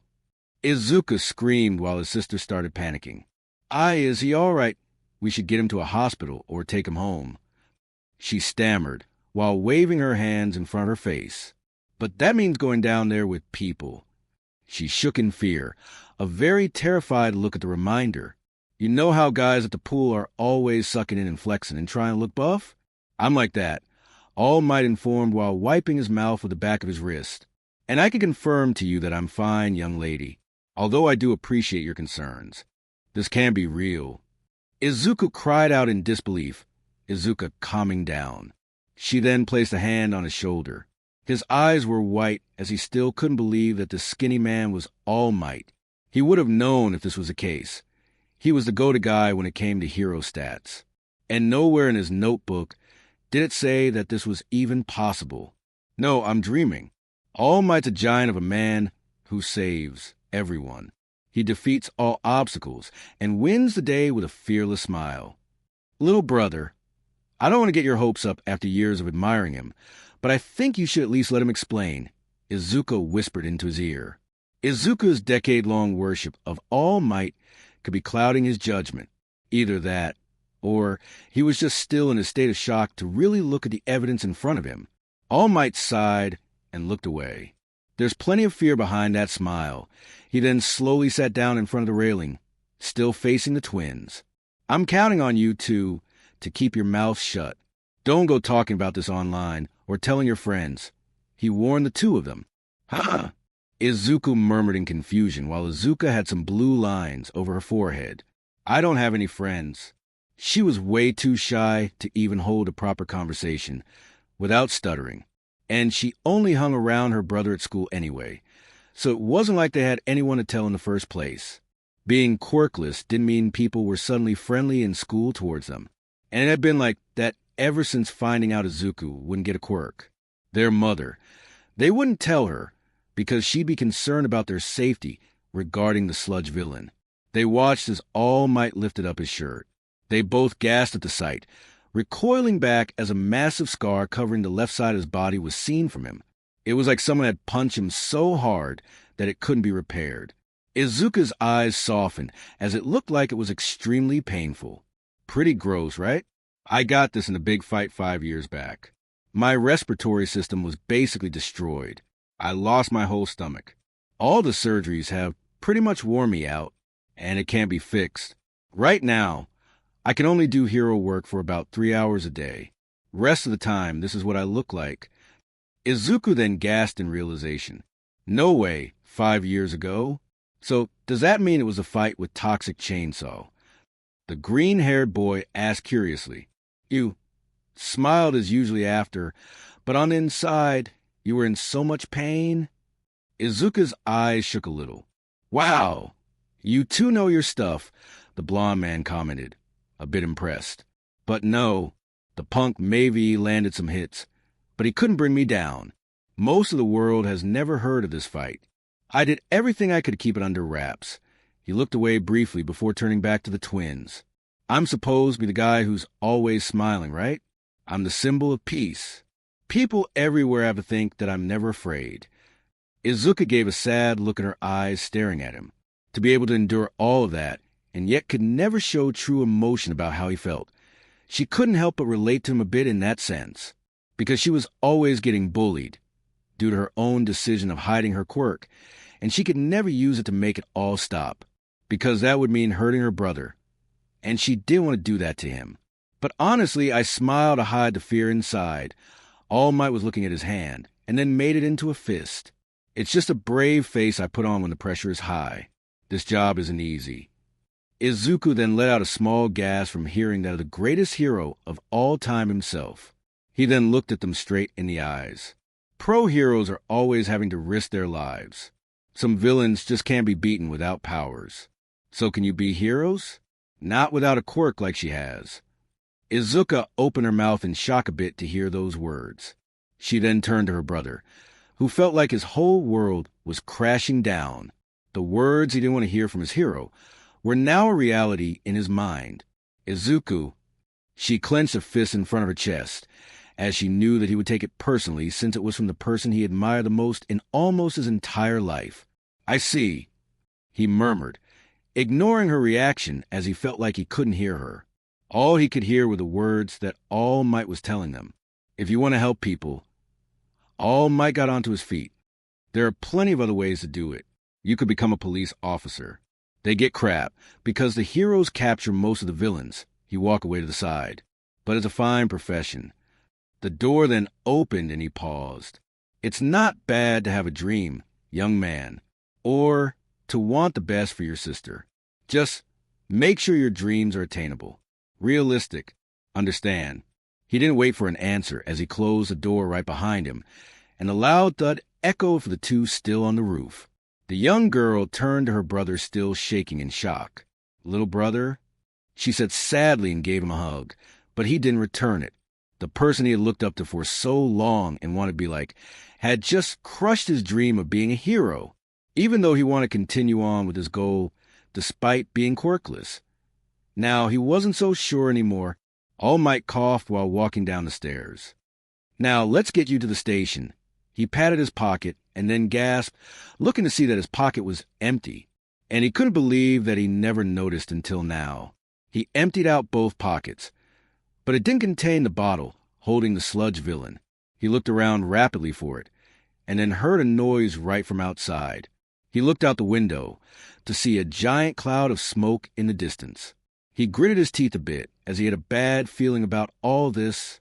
He released his pocket slowly. Not good. The loud crash snapped the twins out of it, as they looked across the view to also see the cloud of smoke All Might had seen. A villain! Izuku exclaimed, forgetting the previous disappointment for now. I wonder which hero will show. He then ran off, alarming Izuka. Izuku, wait. Can't we talk this out at home? A villain means I have to go down there and face others. She shook in fear at the thought of it. He then stopped in place, as he recalled what he was just told a few minutes ago. Some villains just can't be beaten without powers. So, can you be a hero? Not without a quirk like she has. Izuka looked toward the ground, frowning deeply. He slugged his shoulders and walked instead of running. Izuka noticed his change and caught up to him. Izuku, I know that it was hard to hear, but I also know that you haven't given up yet. He blinked as she pumped her fists shyly. You do see that, right? Even if it is All Might, you're still capable of doing whatever you want to put your mind to. He blinked and then gave a sad smile. Thanks, big sister. He walked right past her, and she stared after him. He had his hands in his pockets. Let's go home. I'll get you your favorite on the way, ramen with pork. Izuka gave a small sigh that he was concerned about her needs, still, when he was the one who needed the support. She walked after him, but not before giving him a hug from behind. He flinched from the contact, glancing back to see her face hiding into his uniform. I wish you had a quirk. Izuka blinked and then gave a tiny smile as her comfort was helping at least a little.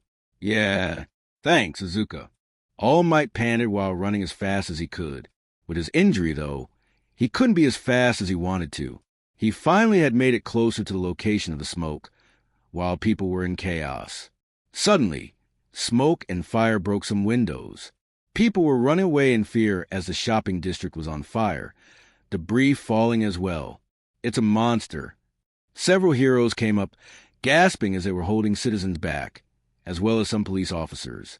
They looked up ahead in shock to see the sludge villain behind it all.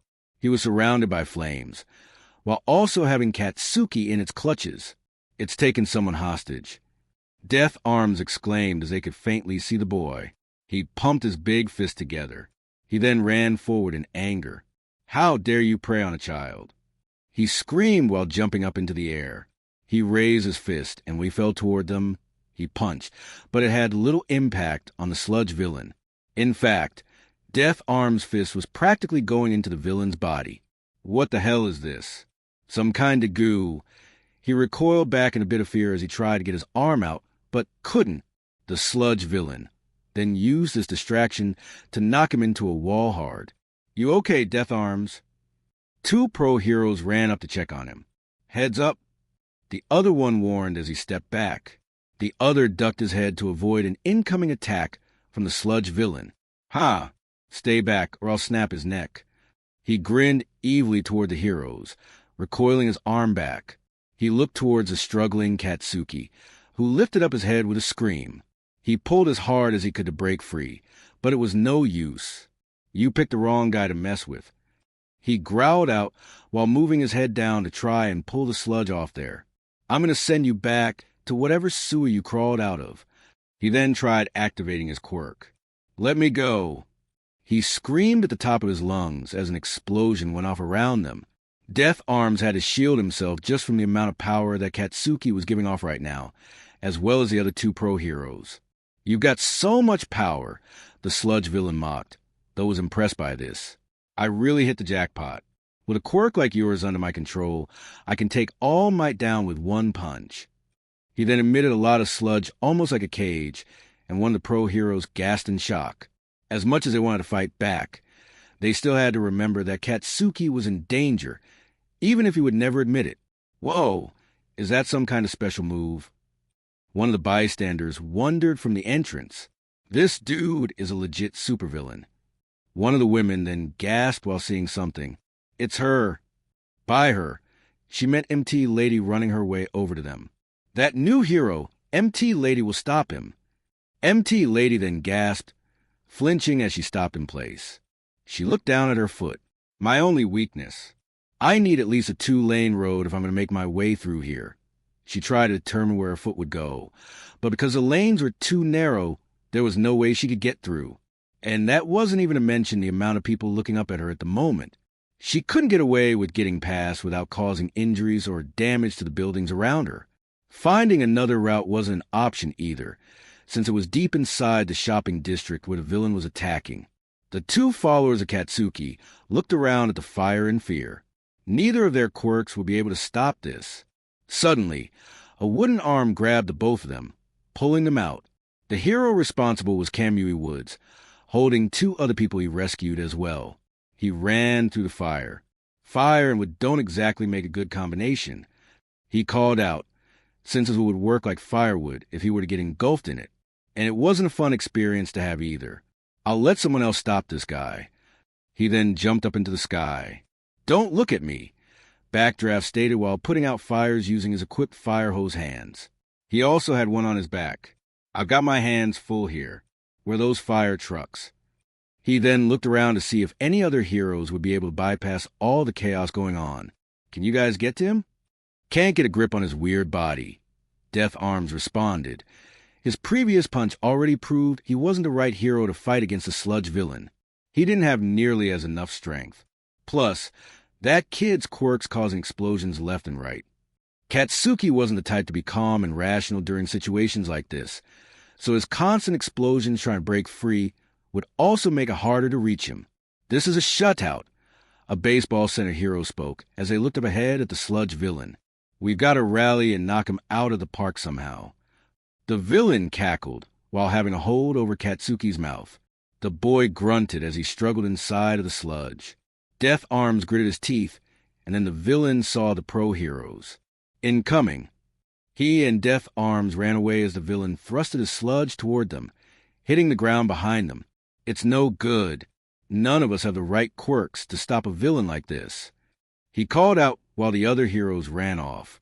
"We'll do damage control until someone with the right powers shows up." One of them called out, only for another explosion to occur. "There are still plenty of people to save," Backdraft informed them while still putting out fires. "Don't worry," Kamui would shout from a rooftop, having placed the rescued citizens there. "I bet every hero in the city's coming." He placed the last person down safely on the roof. The citizens were also watching the fight. Death Arms shook an angry fist that he wasn't able to help Katsuki, or any of the pro heroes right now for that matter. "I'm sorry, kid. You'll just have to hold on a little bit longer." "Damn!" He shouted in frustration over the whole situation. "If I only had more power, I could blow this guy away." "This looks bad," a citizen commented as All Might finally got in closer from behind. "Maybe we should run?" He gripped a lamppost next to him, as no one was paying attention to him. "Come on, heroes, you got this." All Might panted in exhaustion, looking up from his spot past all the people. He could faintly see the sludge villain in the distance. He gasped in shock, recoiling back as he realized how this happened. Must have dropped him in the air. Izuku and Izuka clung onto him, and he tried to get them off. I was distracted, worrying about my time limit. I can't believe I made such a rookie mistake, and after lecturing that boy about what it takes to be a hero. He clutched at his injury a little. He couldn't believe he let it get this carried away. And if he wasn't injured, he'd be able to transform easily and saw the whole thing in seconds. But he couldn't, all because he didn't take caution. Not to mention that he probably crushed Izuku's dreams and his thoughtfulness of just trying to help his sister. And yet, he was seen as the greatest hero of all time, which he felt was undeserved now. I'm pathetic. Izuku and Izuka, meanwhile, were walking down the street together. He looked at the page in his notebook of Kamui Woods. Izuka looked at the old picture of herself being a hero. As much as she wanted to be one as a kid, she just couldn't. Not when Izuku didn't have a quirk, and she knew that he wanted her to pursue it. But she wouldn't be okay doing that to him, especially when starting it as a long-term thing by going to UA. They'll never be heroes. Better to find out now instead of later, I guess. He flipped through a page to see a page on MT Lady. He continued to flip and saw the autograph of All Might. Izuka went to hers as well, gripping her sketchbook. He complimented her art, and yet his advice did hurt a bit, and it wasn't even directed at her. Make sure your dreams are attainable. Izuku closed the notebook, letting out a sad sigh. Even All Might said it. He murmured his sister, getting her attention. A hero needs a quirk. He sniffed, tears in his eyes as his hand reached out to his nose. Don't cry, damn it. Deep down, you knew this all along. You've just been avoiding reality. That's why you were trying so desperately to prove yourself wrong. Izuka gave a deep frown. Nothing she could do or say right now would help. And she knew why. She wasn't All Might. And that was probably the one thing that could cheer him up. If only she knew where he was so she could try and get him to talk to Izuka. Suddenly, there was a crash from the shopping district. As they were walking right past it, they looked up in unison, seeing the smoke near the entrance. That's strange. Is the fight from earlier still going on? The boy wondered as they stared. I don't think so. Didn't it take place elsewhere? Izuka blinked while squinting her eyes. Why are we here? Did we subconsciously walk this way to check it out? The light to walk came on, and they walked behind the crowd. Izuka was hanging on to her brother's backpack while hiding, as she usually did in big crowds. We shouldn't even stop. All my notes are useless. And yet he did, trying to peek past everyone to see all the commotion. He then gasped sharply as he saw the sludge villain up ahead, just like All Might could. He recognized the villain instantly. That's the guy who attacked us. He gasped again in horror, causing Izuka to peek past him. She flinched as she let out a horrified sound. What? She covered her mouth in disbelief, staring at the villain, her eyes shaking. That can't be right. All Might captured him. He remembered All Might stating it to the twins himself. And yet, Izuku also remembered that after he revealed his true form to the two, he didn't have the bottle on him anymore. And it wasn't his imagination either. He knew which pocket it was in. But the bottle, if he dropped it... Izuku's face was getting stretched out, hanging on to All Might's legs. Izuka had her eyes squeezed shut as her legs flailed around, holding onto her brother's waist. That means it's my fault, he murmured loud enough for his sister to hear. She gasped while turning to him in realization. She was the one who tried to stop him, after all, so he couldn't blame his sister for trying to allow All Might to go back to his duties. Her eyes widened as she looked back to the sludge villain, biting her lip nervously. He was captured, but the weight of holding two people must have made him drop the bottle. All Might wouldn't be unable to help Katsuki right now if we hadn't held on to him. I should have done more to stop Izuku. So, partially, this is my fault too. I'm his big sister, and I'm supposed to make sure he doesn't do stuff like this. Why aren't the heroes doing anything? A man turned to another bystander. "It looks like they've met their match." He turned to the first man. "Plus, the villain captured a kid. Things aren't looking good for him." Both of the twins heard this, flinching in alarm. If that was true, then it just made everything worse. They took a closer look, as they couldn't see Katsuki just yet. "He caught someone? I wonder how long they've been in there. How can they survive being suffocated like that? I thought I'd die after only a few seconds of struggling." Izuku, like his sister earlier, covered his mouth in horror. "Oh man, this is horrible." Izuku whispered in absolute terror. "Wait, I'm confused. Isn't it the villain All Might was chasing earlier today?" A man pointed out, and they gasped while looking up. "What? All Might? No way he lost. Where is he?" The twins started looking around in alarm from all the murmuring going on. This was getting worse by the minute. All Might himself was on the opposite side of the twins, neither side able to see each other. "Well, can someone call him or something?" The skinny man gasped while looking up. "Seriously, why hasn't he shown up to help the heroes?" The blonde let out a painful groan, holding his chest. Unfortunately, if he tried transforming back now, he'd just deflate back to his normal form, meaning that he couldn't step up like he usually would have.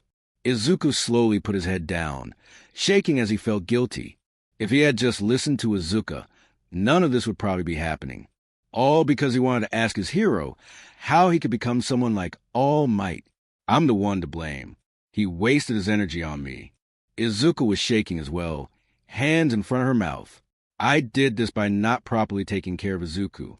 I should have insisted that we just leave All Might alone, and now he can't even come in to help whoever is trapped in there." All Might continued to clutch at his injury, sweating bullets. "I'm worthless. He can't power up yet." Izuku thought as the twins continued to stare. And none of the other heroes have the quirks to stop this monster. He had memorized his stats book well enough to know that none of them had the power to stop him. Their quirks were either ill-suited for the environment, or they couldn't even get a good hit on the sludge villain. The pro heroes gritted their teeth, frustrated even more with themselves at not being able to do much. All Might gripped his injury even tighter. "So pathetic. It's my fault. I'm sorry. So sorry." Izuku tilted his head down even further. Izuka shed a silent tear, closing her eyes. "Whoever you are in there, I'm so sorry this happened to you. Please just be okay after all of this."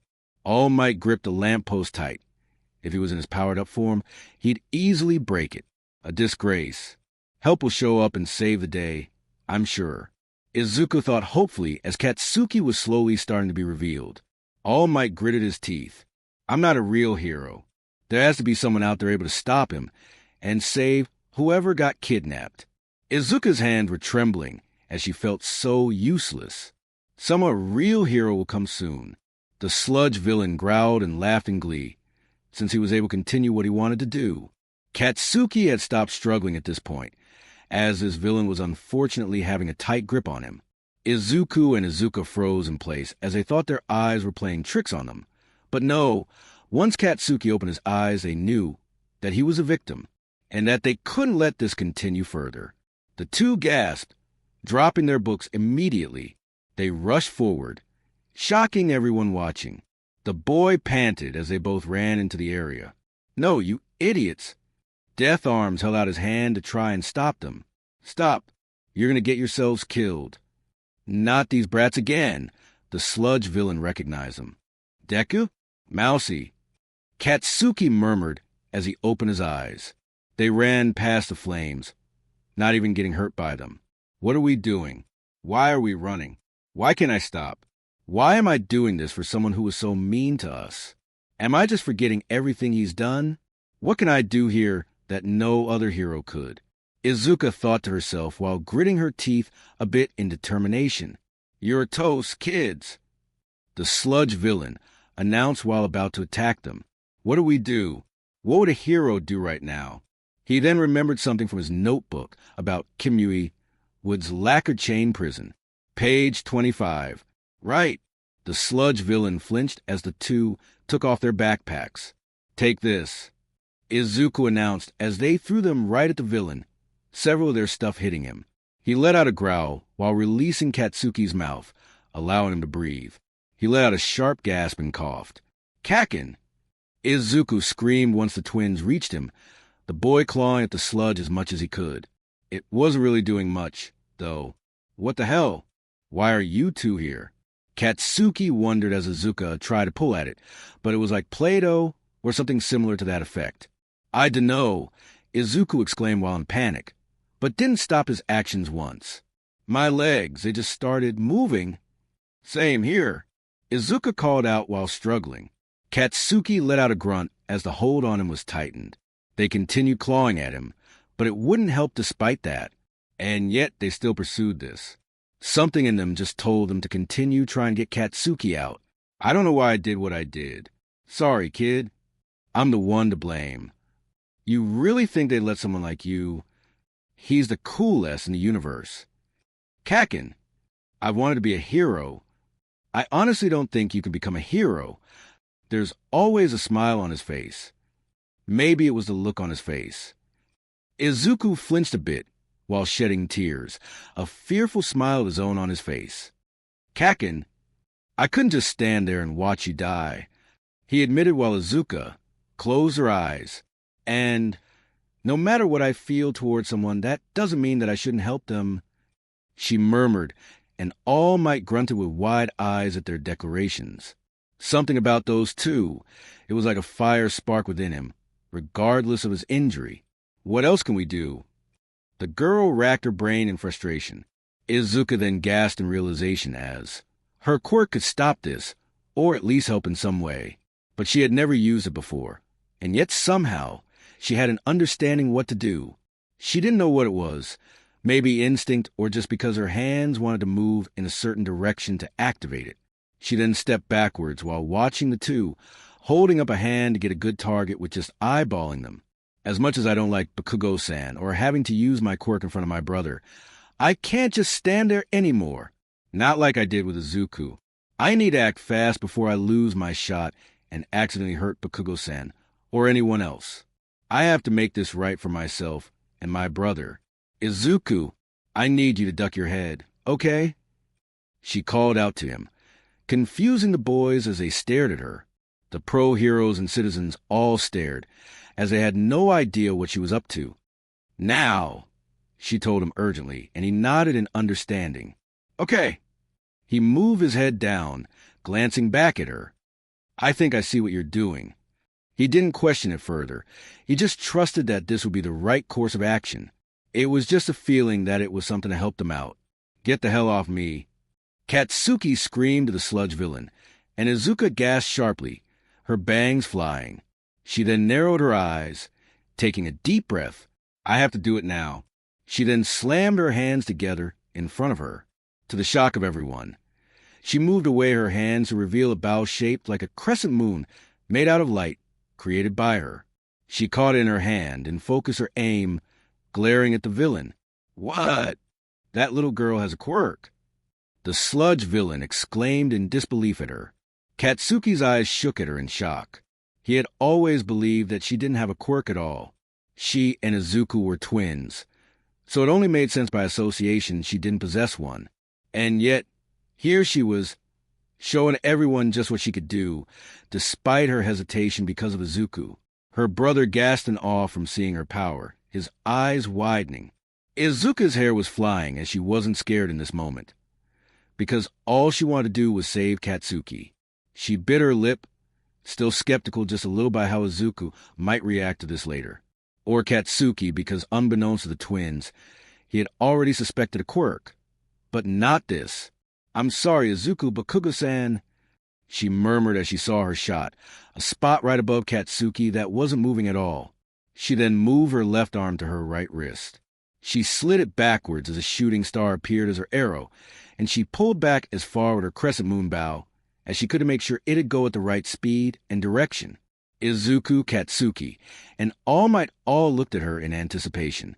Izuku's breath escaped him as well as Katsuki's. She then fired it, the bright star shining as she hit her target, and it caused the sludge around the spot to dissipate. The star flew toward the sky. "Ag, damn brat." The The sludge villain exclaimed in pain, and she panted, dropping her arms as she couldn't believe what she just did. Whoa! Death Arms murmured as everyone continued to stare. That girl's quirk managed to get a hit on him. One of the heroes exclaimed in shock. What kind of quirk is that?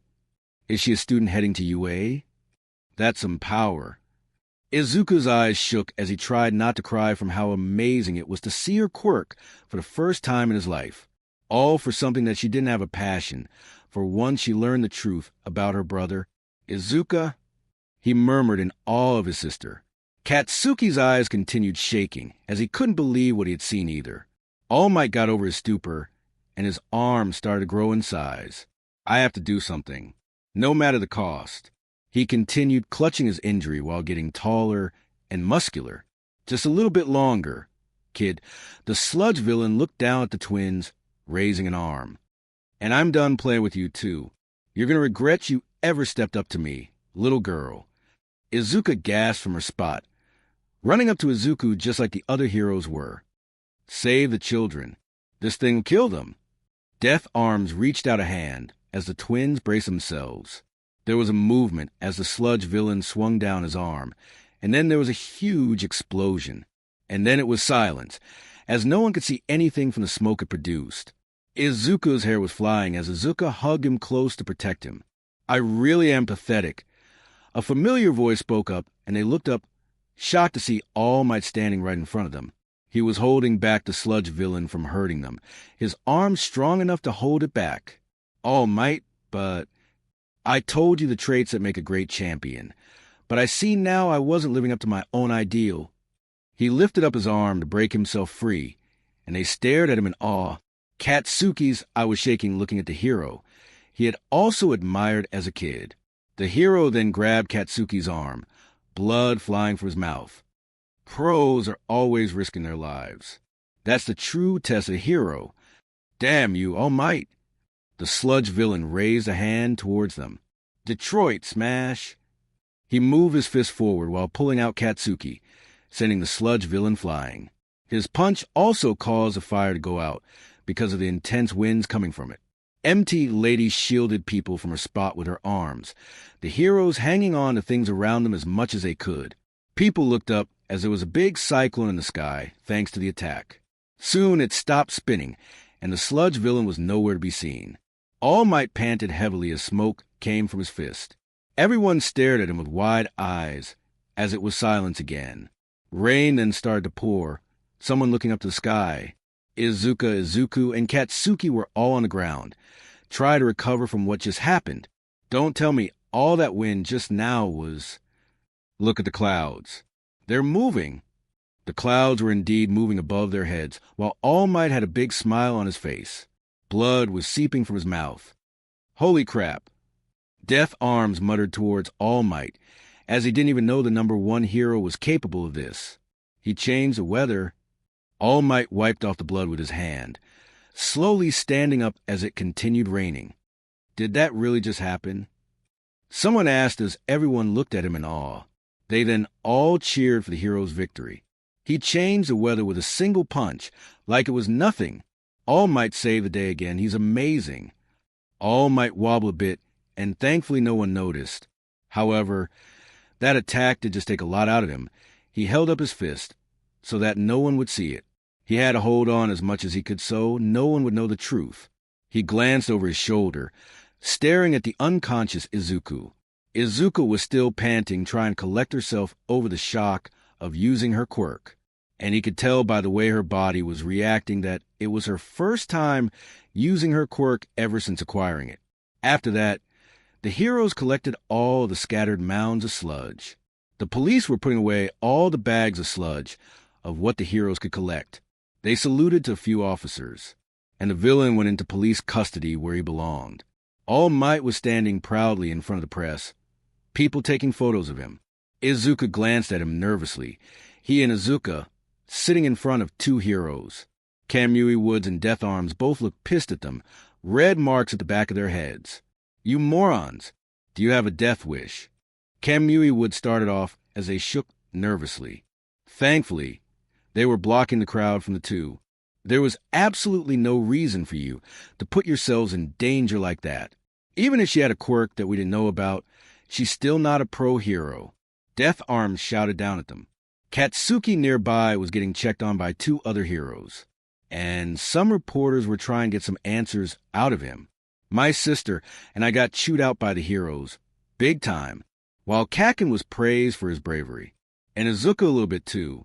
Man, you're a tough kid. One of the pro heroes commented at his lack of fear.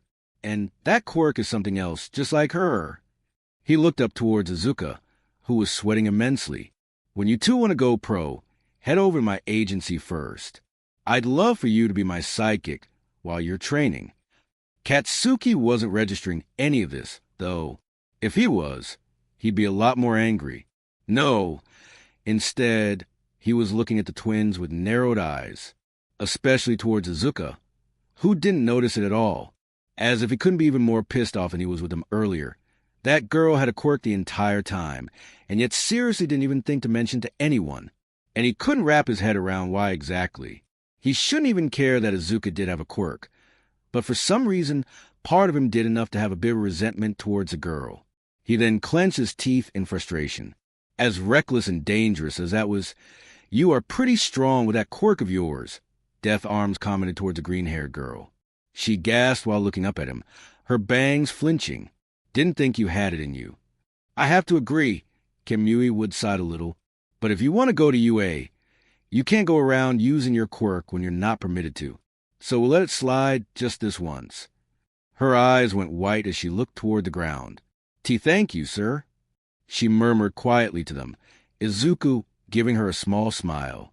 He knew that she could muster up the courage to help Katsuki. Just like him, she couldn't ignore people in danger no matter who it was. The sun was starting to set as the chaos from the earlier incident had died down. It was getting broadcasted on TV, though, and it was also hitting the papers as well.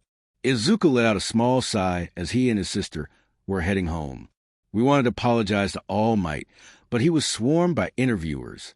I didn't want to interrupt. Not to mention my sister would probably get overwhelmed by all the people since they want to get her picture. I can always try to send a message through his website when we get home. I just want to sleep in my comfortable bed. Izuka let out a small sigh, feeling exhausted. Might have had something to do with using her quirk. Oh yeah, I can't believe you used your quirk for the first time. He clasped her hands, taking her by surprise. It was amazing. I've already written lots of notes about it too, so I can help you understand it better. Really? She blinked in shock, and he pulled out his notebook. Uh-huh. Can fire a shooting star at will, but distance unknown. Would be great for long-range attacks. He flipped to a new page, despite the book being burnt, and showed it to her. You can really do a lot with that quirk. You know, after all, you did manage to help Kakin today. So this is a great first step to becoming a hero, Izuka. Her eyes lit up a little from his praise and confidence in her abilities. But then she flinched as she remembered that he still wouldn't get a quirk. But Izuka Deku, Mousy. Both of them flinched, Izuka frowning as she turned around. They saw Katsuki heading right for them. Kakin? Izuku murmured in confusion that he was seeking them out. Oh no, what does he want with us? Izuka hid a bit behind her brother.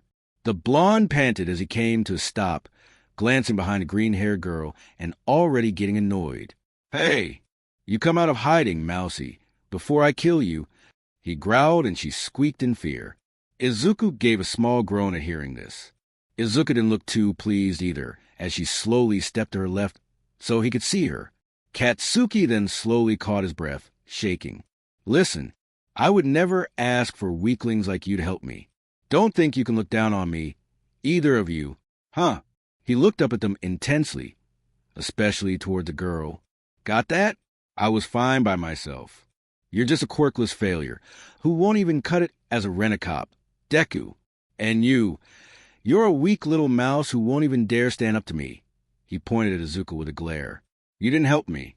You did nothing. Don't forget it. He then turned around, stomping in the opposite direction. I don't owe you anything. And you're going to tell me how you managed to hide a quirk from me. Mousy, you better believe that. Both of them sweat dropped, wondering why he even had to come here to say all of this. What was that? Izuku murmured in confusion, but decided not to question it further. Since when does he care so much that I use my quirk? Izuka mumbled, though a bit annoyed too. He was acting a bit strange lately now that she thought about it ever since earlier today. First he kept glaring towards her more so than her brother, and now he was demanding to know about her quirk. Izuku then gave a small smile.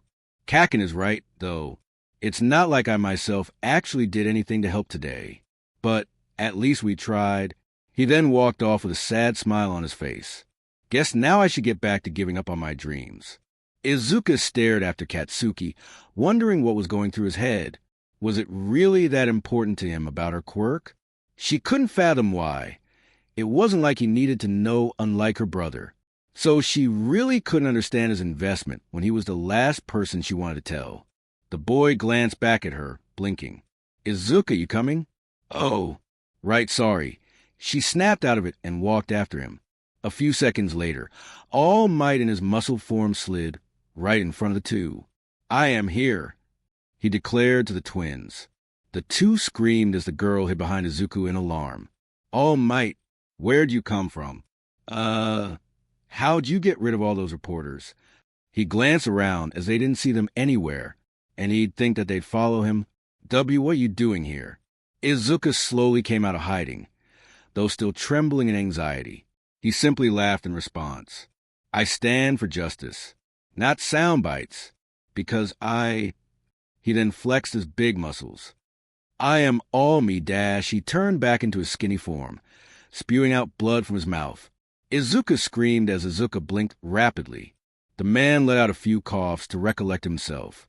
He then wiped off his mouth, staring at the both of them. Young children, I came here to thank you, and also to discuss your question from earlier. The two blinked in surprise and confusion. He didn't wait for them to comment. If you hadn't told me about your life and your sister, if you hadn't run into that fight, if you, young lady, hadn't used that amazing quirk of yours against that villain, I would have been a worthless bystander watching from crowd. So thanks. Oh, no. Izuka flinched in alarm. It was my fault he was there to begin with. I got in the way of your hard work. I wasted your energy. And not to mention your time. Izuka was just trying to stop me, and I didn't listen. It's not just you, she murmured, getting his attention. If I had protected you in the first place by using my quirk, I could have prevented all that trouble to begin with. She rubbed her arm a bit. That's not true. He whipped around to her. If not even Kaken could fight him off, you couldn't have done the same either. I don't blame you, Izuka. She gave a tiny smile towards him, earning a small hum and smile from All Might. He then cleared his throat. I'm not done, he spoke up, getting their attention. You told me you didn't have a power, and that your sister doesn't use hers. So when I saw this timid, quirkless boy and a shy, unwilling girl with a quirk try to save a life, it inspired me to act too. The two gasped while looking up at him. Their mouths didn't want to close looking at him. There are stories about every hero, how they became great. Most have one thing in common. The two rushed forward towards Katsuki. Their bodies moved before they had a chance to think, almost on their own. Izuka gasped a little, his eyes shining. The cherry blossom petals started to fall around them. The boy's eyes glistened as he moved his head down, sniffing. Izuka turned to him with a shocked expression. For some reason, I remember my mother's words in that moment. I'm sorry, Izuku, to you and your sister. Inko cried out to him. I wish things were different. There were so many other things that she could have said to my brother, but I understood why she didn't. If I were her, what would I say if only one of my children had a quirk? He clutched at his heart while crying, Izuka bending down to him comfortingly. She had a small smile on her face as she knew that these were tears of joy, not sadness, that he was finally being acknowledged as the fledgling hero he wanted to become. And today, that's what happened to you both. Izuka's tears began falling as he squeezed his eyes shut, and he was shaking as he lowered his body. You never told me, Mom. Back then, the thing I wanted you to say, the words I needed to hear, this was all he wanted. Mom, the day he found out, he didn't need sorrow. No need for heartbreak either. He kneeled on the ground as Izuka kneeled in front of him. The wind blew in All Might's hair as he stared down at the twins. "Young man, young lady, you too can become heroes." He spoke, and Izuku continued clutching at his chest. He felt like his heart was going to burst out of it as he couldn't stop crying. Izuku leaned forward to give her brother a big hug. He then cried into her shoulder as she gave a teary-eyed small smile. Izuku continued to sob, grateful for her support as he let the moment sink in. All Might just stood there, allowing them to let it all out. Dreams can become reality. Oh, by the way, I forgot to mention that this is the story of how we became the world's greatest heroes. And it would be an adventure on this path that we could never forget. It would all be thanks to All Might that we got our start. A light shined down on a hero striking a pose in front of Sun, the world's most popular hero. All Might, age unknown, Quirk unidentified. He broke onto the hero scene and was an immediate hit thanks to his abilities. And it wasn't just all talk either. All Might had stopped many fights, saved millions of people, and everyone loved him, shown by his incredible strength and unwillingness to give up on just about anything. Ever since he appeared, crime rates have drastically decreased. His very existence, a deterrent for many would-be villains. The world's a safer place. They don't just call him the symbol of peace. It's what he is. Almost no one would dare step up to him thanks to his undefeated streak, no matter what. It honestly gave the police force moment of peace when they had quick and easy arrests thanks to the one who could do it all. And this pillar of justice said to my sister, the blonde, skinny man who was in his true form from All Might stared down at them. Izuka was giving her brother a big hug as he cried onto her shoulder. "Young man, young lady, you too can become heroes." "Midoriya's? You're kidding." His tears fell onto his sister's uniform as he had reminded himself of everything he had heard growing up. Quirkless wannabes. "You really think they'd let someone like you in when they could have me?" He continued to weep onto her clothes, shaking with happiness. "Sorry, kid, it's not going to happen." "I'm sorry, Izuku, to you and your sister." He gripped at his chest as he felt so relieved, so happy after what All Might had told him. I needed someone to tell me that. And then, the person I admire most in this world did. Honestly, part of me never thought I'd hear those words, much less from him. I don't know why I stopped admiring All Might as much as my brother. Maybe it was because I felt like I couldn't be like him without sacrificing Izuku's feelings in the process. Or it could have been my lack of bravery, usually. But hearing it from him made me realize just a bit just how amazing he still is. He then held up his hands in front of the setting sun. "I deem you worthy of my power. My quirk is yours to inherit, young man," he stated, causing them to flinch. Izuka slowly glanced back at him, while Izuku looked up from her shoulder. Tears were still in his eyes, and then he tilted his head in confusion. He had snot in his nose, and he had white eyes. Izuka blinked rapidly as both of them were not following the man at all. "Wait, what do you mean inherit?" Izuku spoke up with drool falling from his mouth. "Inherit what? Are we supposed to understand that means?" Izuka tilted her head a bit. All Might recoiled his head back with a laugh. The two were utterly baffled from his reaction to the question. "You should see your faces right now. Don't worry, I'm not going to force this thing on you." He stepped forward to the duo, holding up a finger to the sky. "Listen well, young children. This is his choice. Do you want to accept my awesome power or not?" He bellowed while pointing right at Izuku, blood spurting from his mouth. Izuku's eyes were shaking as he was still confused. Did he mean give Izuku his powers? But if so, how? What is he talking about? What is this? Why is he acting like this is a casual thing? I've never heard of someone being able to inherit a quirk. Izuka's eyes twitched a bit from the man's blood. They watched as he wiped his mouth with his wrist. "There are a couple of things you should know about my abilities." Izuku gasped sharply while looking up. Izuka blinked while staring at him, giving a sound of intrigue. Journalists always guess my quirk is super strength or some kind of invulnerability. Papers, interviews, and social media would always come up with the same kind of answer. When people ask in interviews, I always make a joke and dodge the question.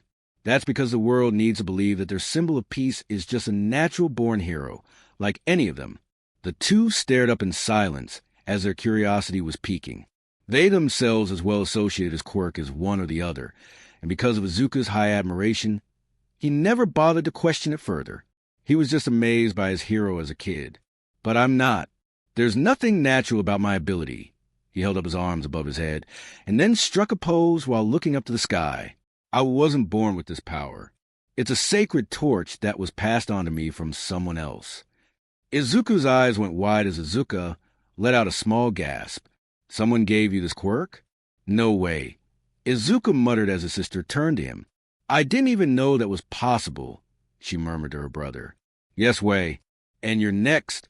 The wind blew All Might's shirt high up to show his injury. I can give you my abilities. Wait. Hold on. Izuka got onto his knees, waving his hands. This is a lot to process. It's true that there's a lot of debate as to what your quirk actually is. Nobody's ever figured it out. It's one of the world's greatest mysteries. People are constantly talking about it online. But, well, the idea of passing on a quirk or inheriting, it just doesn't make any sense to me. I've never heard anything like that before. Izuka gave a small sweat drop staring at him. He was off monologuing again, like he usually did when thinking sometimes. Little brother? She asked him, but he didn't respond to her. Powers are supposed to be unique to each individual. I mean, since the first superpowers, no one's ever been able to just give someone else their power like a present. That's crazy. Words were flying around her and the blonde man, neither of them saying a word. If this is true, it would cause us to rethink everything we know about quirks to begin with. All bets are off the table. Sounds like you're overthinking this whole inheriting thing, he commented, and Izuka gave a nervous look, pressing her forefingers together. Stop nerding out. Izuka gasped in alarm while looking up. Sorry about him. He does that a lot. She spoke up quietly while glancing up anxiously. And you don't seem used to interacting with other people besides your brother, huh? He pointed out, and it felt like an arrow had just went to the side of her head. She sagged her shoulders with white eyes, tears falling from them. She's really shy, so she doesn't talk at a loud volume. Izuka gave an awkward laugh, rubbing the back of his neck. She can only do that with family. She had been like that since she was a child, so it was something that always stayed with her. You'll have to adjust your reality and accept this new truth. All Might declared to them, I can transfer my quirk to someone else. And that's just one facet of my secret abilities. A glow came from his hand, the middle white as rainbow beams emitted from it. His hair flew above his head. The true name of my power is One for All. One for all. The two murmured at the name. Yes, he informed as he started to explain the process. One person improves a power, then hands it off to another person. It continues to grow as it's passed along. It is this cultivated power that allows me to save those who are in need of a hero. The glow then stopped as he clenched his fist. The truth behind my strength. So that means you'd inherit his quirk. Izuka turned to her brother in shock. All she wanted in life was to make sure she never used her own for her brother's sake. And now, this man was willingly offering him to give up his own. But why would you choose to give me a gift like that? Izuku wondered with a small frown. It wasn't like giving it to someone with a strong quirk wasn't an option. He just didn't know if he was truly worthy of All Might's power, when he'd been seen as a weakling all his life by his peers. What if I can't live up to it? I was on a long hunt for a worthy successor, he informed the twins. And then I watched you and your sister jump into action as the rest of us stood idly by. The two rushed forward to go save Katsuki. You may be just a quirkless fanboy, and your sister may be just a girl who has never wanted to use her quirk to save others. But you both tried to save that kid, and she had managed to use her quirk without hesitation. Izuka slid her left arm backwards while holding her crescent moon bow. A shooting star appeared and she pulled back, causing the sludge to dissipate after she fired. You acted like heroes. Izuka gave a small whimper to praise, his eyes shaking as he looked up at the man. He tried not to cry, and the blond man placed a hand on his head. Seriously, You gotta stop crying so much if you want my quirk. Come on, kid. This is it. Izuka smiled happily for him, holding his shoulders. What you wanted all along, and all because of what we did. Come on, answer him. He let out a shiver while continuing to cry. They've said so much to encourage me. He even told me the secret behind his powers. He shook his head rapidly, using his wrist to wipe his eyes. Is this what I've been waiting for all these years? How can I turn him down? He then stood up to face the blonde, giving a determined look. Okay, I'll do it. Yes. He answered confidently without question. No reluctance. The man grinned as Izuka gave a small proud smile towards her brother. That's exactly how I figured you'd respond. I'm so glad for you, Izuku, she told him with a soft tone in her voice. But you have to promise me you'll use yours too. He glanced toward her, and she blinked in confusion. All these years, you never used it because of me. Well, I don't want that. He gestured to himself. If I'm going to do this, I want you to do it with me. I want to see your amazing quirk more, Izuka, and for you to get better at using that power. Will you do that for me on this path of ours? Her eyes slowly widened at his request, and then they softened. There were more than enough reasons as to why she never showed it to him once before today. But at the same time, that small part of her past self wanting to become a hero started to increase just a little more. She took a deep breath. It'd be a scary road for her, what with certain people now knowing the truth. But she knew that with Izuka's wholehearted belief in her, she could do it. She could become a hero, just like All Might said. All right, Izuku, she gave him a nod and smiled gently. I'll try my best. He gasped happily from her answer, glomping her into a hug. Thank you so much, big sister. I can't believe you're going to work hard to become a hero like we've wanted. Izuku, come on, she whined while looking away, embarrassed that he was doing this in front of All Might. We're in public. All Might stared at them with a small chuckle. By the way, young lady, would you tell me what your quirk and limit is? I've seen it myself, but I'd like to have more of an understanding of it, he spoke up, getting her attention. She blinked and took a deep breath. My quirk is called Galaxy. I can summon a bow shaped like the moon and fire a shooting star at a long distance. I can also apparently utilize components of the whole solar system, but I don't know how exactly. Even if you don't know, that's still so cool. Izuku gushed toward his sister. She hummed, and then gave a serious look. And my weakness, well, when I told Izuku and my mom about me getting a quirk, I got examined, and the doctor said it was either like my arms will burn up and my muscles could explode from the inside, like a real star burning out, or I could cause a huge explosion if I try to use my quirk while reaching my limit. All Might let out a small gasp from her explanation. Izuka gave her a deep frown. The doctor wasn't able to tell us which option could occur. She was still 4 at the time, so it was hard to tell. But apparently, she'll know her limit when her muscles start to burn up. I really hope it doesn't come to either. The blonde paused and then clenched a fist. After hearing that, he silently swore to help her control it, so that she herself wouldn't get affected. Sure, he didn't know which answer was the right one until she was pushed that far. But for her sake, he wasn't going to do that and risk her life in the process if it was the former option. Thank you for sharing that with me. I'll keep that in mind, young lady. He gave a small nod, and she blinked from his dedication. She then gave him a small smile, Izuku humming happily. But it wasn't that simple. Receiving All Might's power turned out to be no easy task, as I'd soon find out. And actually getting control of my quirk wasn't a walk in the park, either, because that in of itself became much harder to understand. 2 days later, the three were at the Goba Municipal Beach Park, and early, too. Izuku and Izuka were struggling in unison. Why? Because they were trying to pull a fridge while being tied to rope, with All Might in his muscle form sitting on top of it. Hey, he called out to the two of them. It's pretty comfy up on this fridge. They were surrounded by all types of junk on the beach. How are you two doing down there? The two then fell in exhaustion, as they couldn't move that thing an inch. Izuka had her hair in a high ponytail, wearing a pink sweatshirt and black sweatpants. People move these every day, you know. and most of them don't even have any super strength.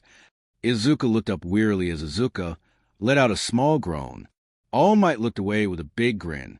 Well, yeah, but there's an extra 600 pounds with you sitting on top of it, the boy pointed out to him.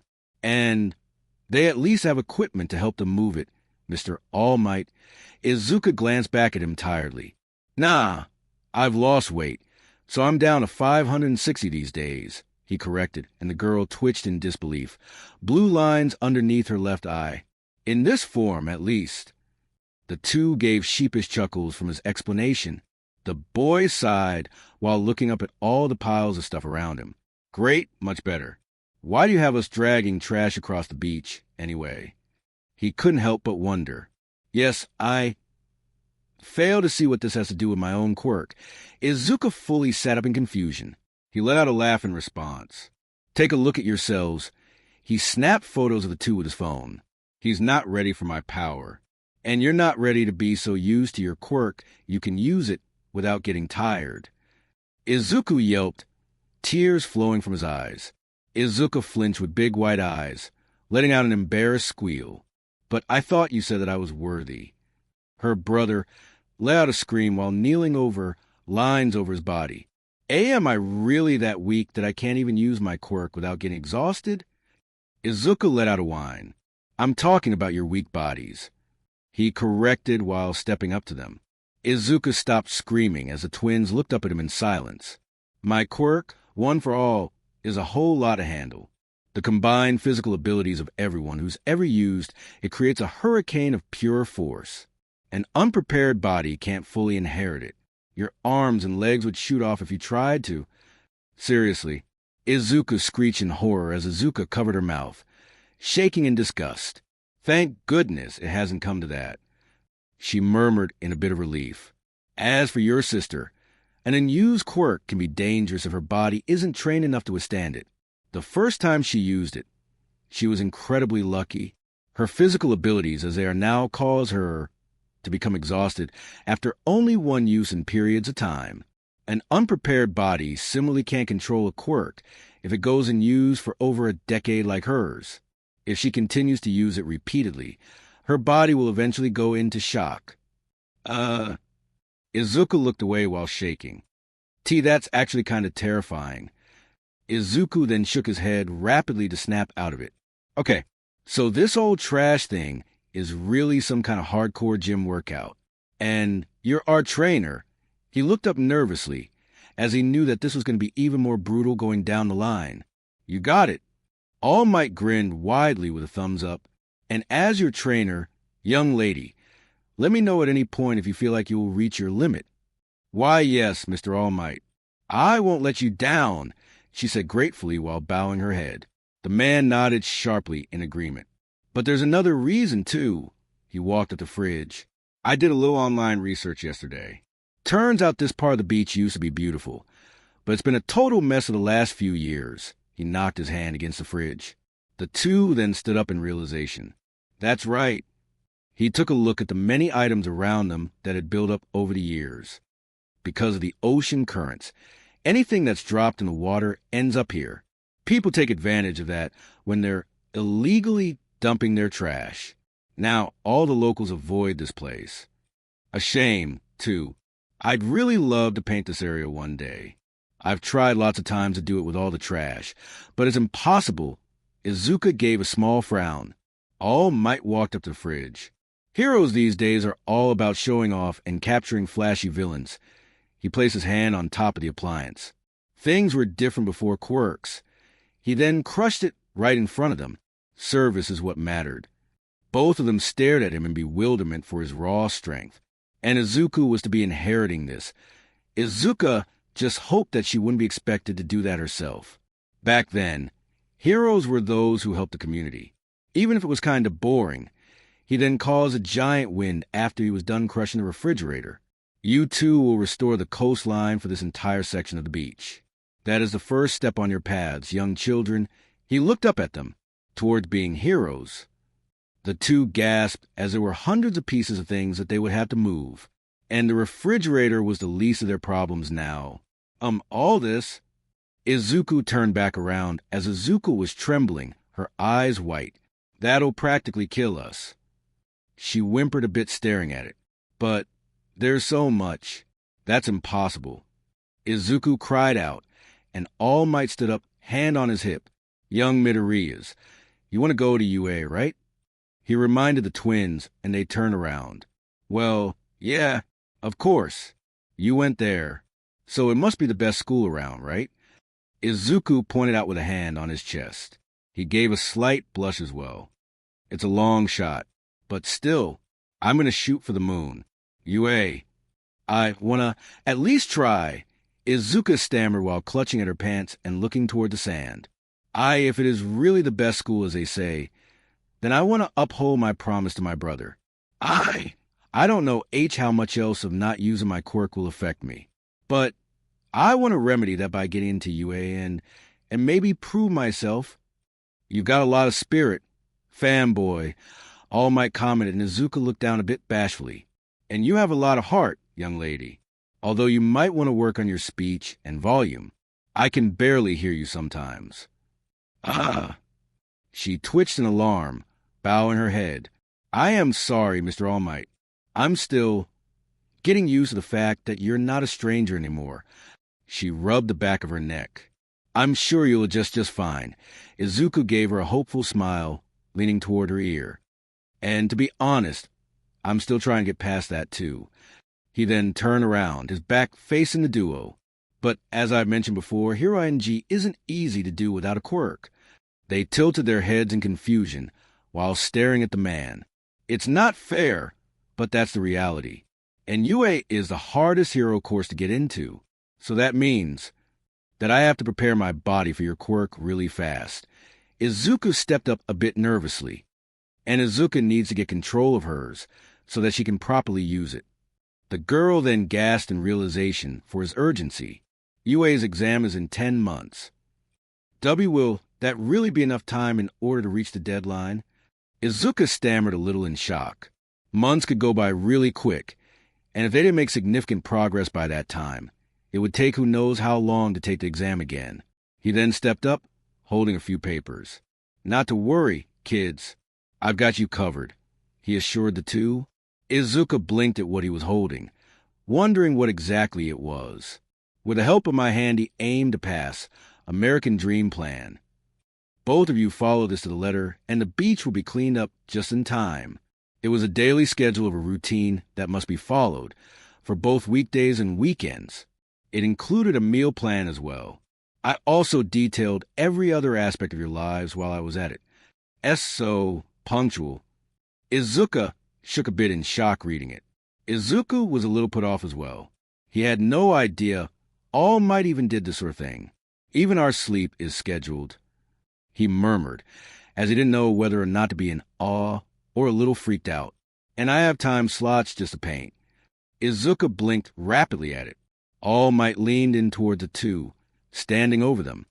I figured you want some time to yourself, given your tendency to be overwhelmed being around me still. And I have to keep my promise of not pushing your limit for your own safety, so I gave you more breaks between your routine. But if I'm being honest, this is going to be super hard. Think you're up to it? Izuku's hand shook a little. Yeah, sure I am. He gave a slightly nervous smile, but he understood the reasoning. We have to work way harder than anyone else to get in. So what choice do we have, right? You've already helped us so much that I have to pull my own weight as well. Izuka's eyes softened a little. My quirk will be hard to control, because I don't know everything about it. But I want to go through with it, to see what else I can do. All Might gave them a big smile, nodding in approval. Just like that, we began 10 months of absolute hell. Well, mostly for me, since Izuka's quirk could practically kill her or anyone with range if she wasn't careful. All Might kept his promise of not pushing my limit, always letting me step aside when things got to be too much. It honestly felt a bit unfair, but I still tried my hardest when I could. The twins pulled a large file cabinet as much as they could. Come on, put your back into it, Midoriya's. All Might encouraged while waving a fist in his skinny form. It's not going to move itself. Make sure you're watching your muscles, Izuka. The two then ran while holding tires. We're using different muscle groups depending on the size and shape of the trash we're hauling.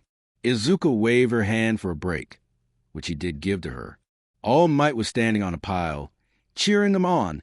Let's go, let's go. The clock is ticking in 10 months. We'll be over before you know it. Izuka then tripped and fell. Izuka hit the ground knees first, panting as she sat on her legs behind her brother. Don't you give up. It's time to go beyond. Izuka, are you dash? She held up a hand, signaling that she was okay. The two stood up and continued running. All Might smiled proudly at the girl at her hard work, despite her not knowing what could happen to her with her quirk. The two then had to go to school later that day. So you see, with the appearance of quirks, the building standards act in place had to be... The teacher was rambling off while Izuka was taking notes next to her brother. Both of them looked exhausted, but the girl powered on so that she could build her stamina. So tired. But we gotta focus. It'd be better if we could finish cleanup a week before the exam. Izuku gripped his pen, looking at his notebook of his menu from All Might. That means we've only got 294 days left, if we take recovery periods into account. Assuming we'll be resting 2 days between each hard workout, then that gives me about 98 days of actual training, he muttered while tapping his finger against his mouth. Even at our most efficient, we can get in around 5 hours every morning and night. So that's 490 hours.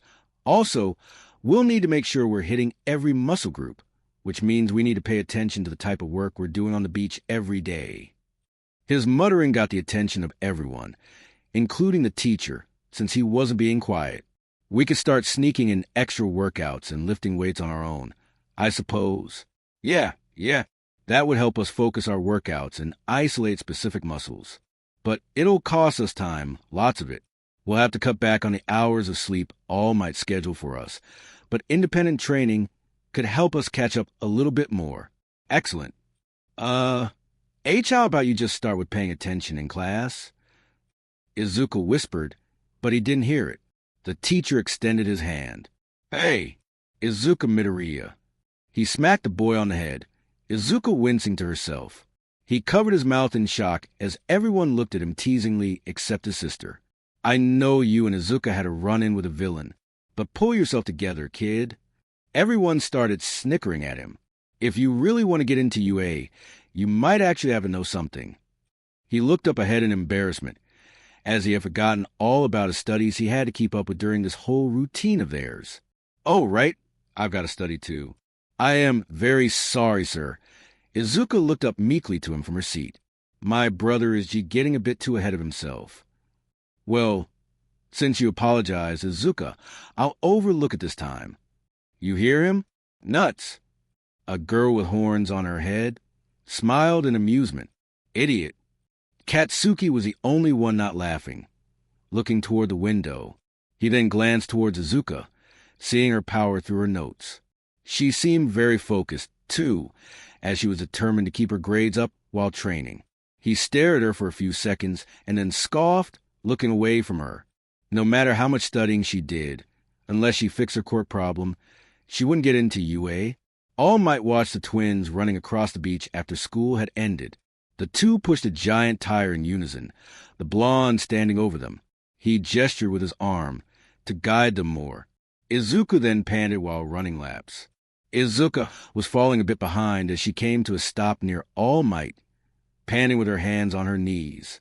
She could feel a slight burn from her left arm muscle, but she wasn't giving up. She would build her body. All Might was about to check up on her when she ran off again, managing to catch up to her brother. He blinked and then gave a small smile. The twins showed their mother their new diet, and once she made it for them, the two sat down to eat. Then they had to study afterwards. The two pushed some lockers together, grunting as they continued on. All Might showed them new adjustments to their routine before they left for school. Izuku then struggled to lift weights, Izuka coughing as she felt like the thing could crush her. The duo then did push-ups as much as they could. After that, Izuku was close to falling asleep, snot coming from his nose. He practically looked like a zombie trying to write notes. A few students stared at him anxiously. Izuka glanced at him and leaned forward, popping the snot bubble with her pencil. He yelped a bit in alarm as he woke up. Then she moved back, grabbing a pen instead. She then continued to take her notes, as at this point, she was used to the routine by now. That night, they scarfed down their food, their mother looking at them in a bit of concern. Izuku held out an empty bowl. Izuka let a small burp, putting a hand in front of her mouth sheepishly. The two ran toward the beach early the next morning, still pushing trash off the beach. The two panted, and then Izuku felt bile go up his throat. He then threw up onto his sister's shoes, much to her dismay. All Might gave a small groan. Later that day, when it was almost closing time, Izuka gave a small pout as Izuku stood in the shoe store with her. She wanted to wait until there were less crowds, so she had to spend the rest of the day working out in socks. He forked over almost all of his allowance for new sneakers for his sister. All Might silently shook his head, as the girl did not look amused whatsoever. In the rain, the two pushed a truck in the middle of the weather, and they weren't making much progress, either. The blonde watched and gave another groan at this. He then watched as the two did swimming exercises at the beach. A few girls peeked over, and he posed as they admired the hero. Izuku was using barbells for his arms, Izuka doing the same in her room. The next morning, the two hauled off trash into the truck. Later at school, they used a hand tool to strengthen their arms while taking notes. Then the sun was starting to set as they both carried All Might on their shoulders and managed to carry him, though just barely. Soon it was fall, and the leaves were flying off the trees. The twins were holding things above their shoulders while running after All Might. He was following them on a small scooter. Izuka was panting, but kept her eyes forward as she felt much stronger in terms of her body than she did before. Izuku, however, wasn't faring too well, and he felt like his eyesight was blurring. He couldn't keep up anymore and eventually fell to the ground.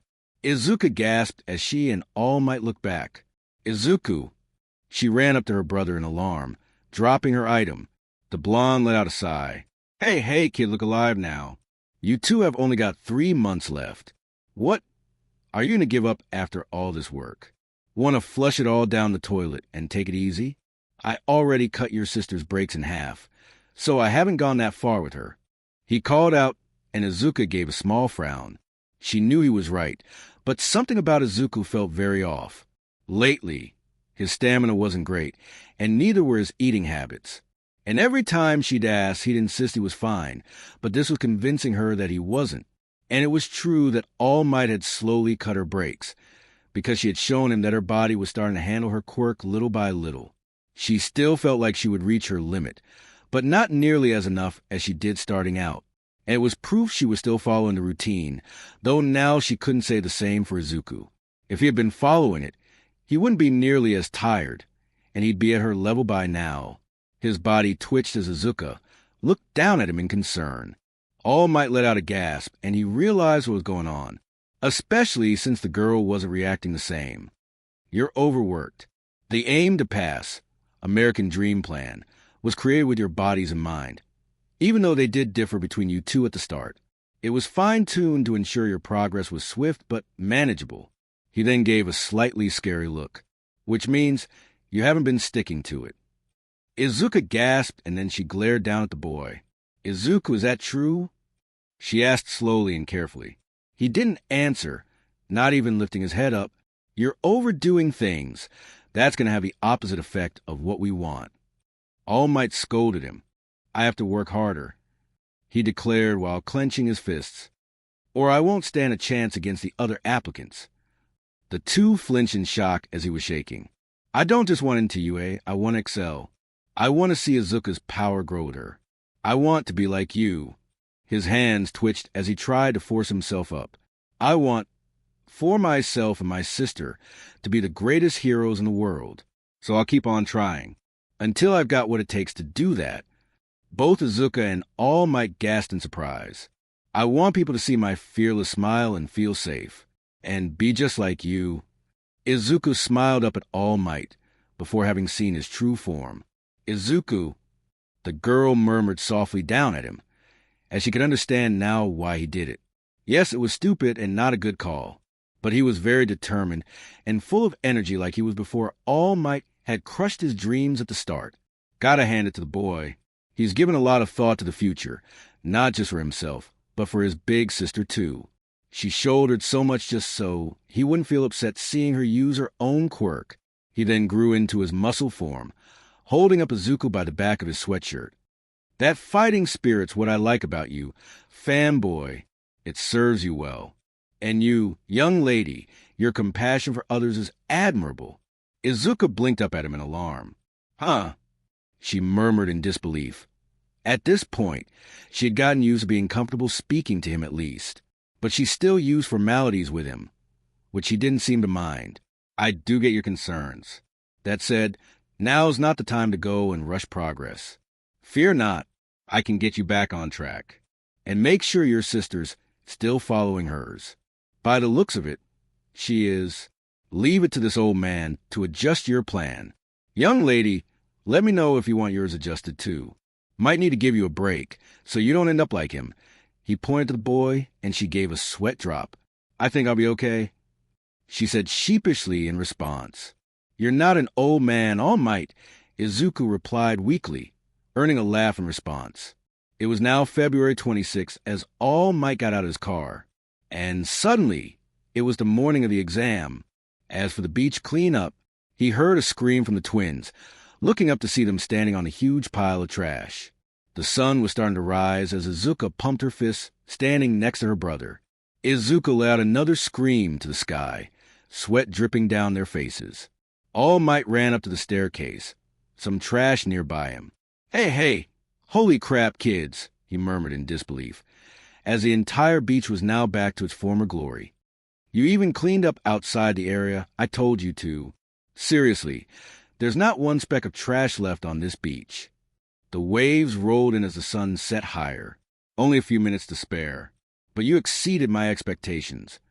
He was then shaking in awe of the two. Holy stinkin'. He turned into his muscle form with a big smile on his face. Super crap. Izuku was swaying around tiredly as they had worked non-stop to get the rest out, without any sleep either. The two started to fall, only for All Might to swoop in and catch Izuku in his arms. Izuka fell over his shoulder, and he held her in place. He then stood up, looking at them proudly. Excellent work, you two. Izuka looked up tiredly as Izuka was panting softly. We finished everything. All Might, we did it. Do you think we're ready now? Izuka murmured in exhaustion. Do you think my body is ready for my quirk? She muttered while trying to wake up. Yeah, you did good, kids. I gotta say I'm impressed. He placed the two down gently, Izuku first. Once the girl was on the ground, she rubbed at her eye with her fist.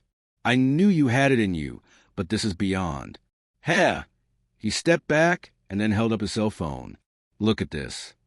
They silently looked up to see pictures of the two of them wailing. This was from the first day of training with All Might, and they didn't look very flattering.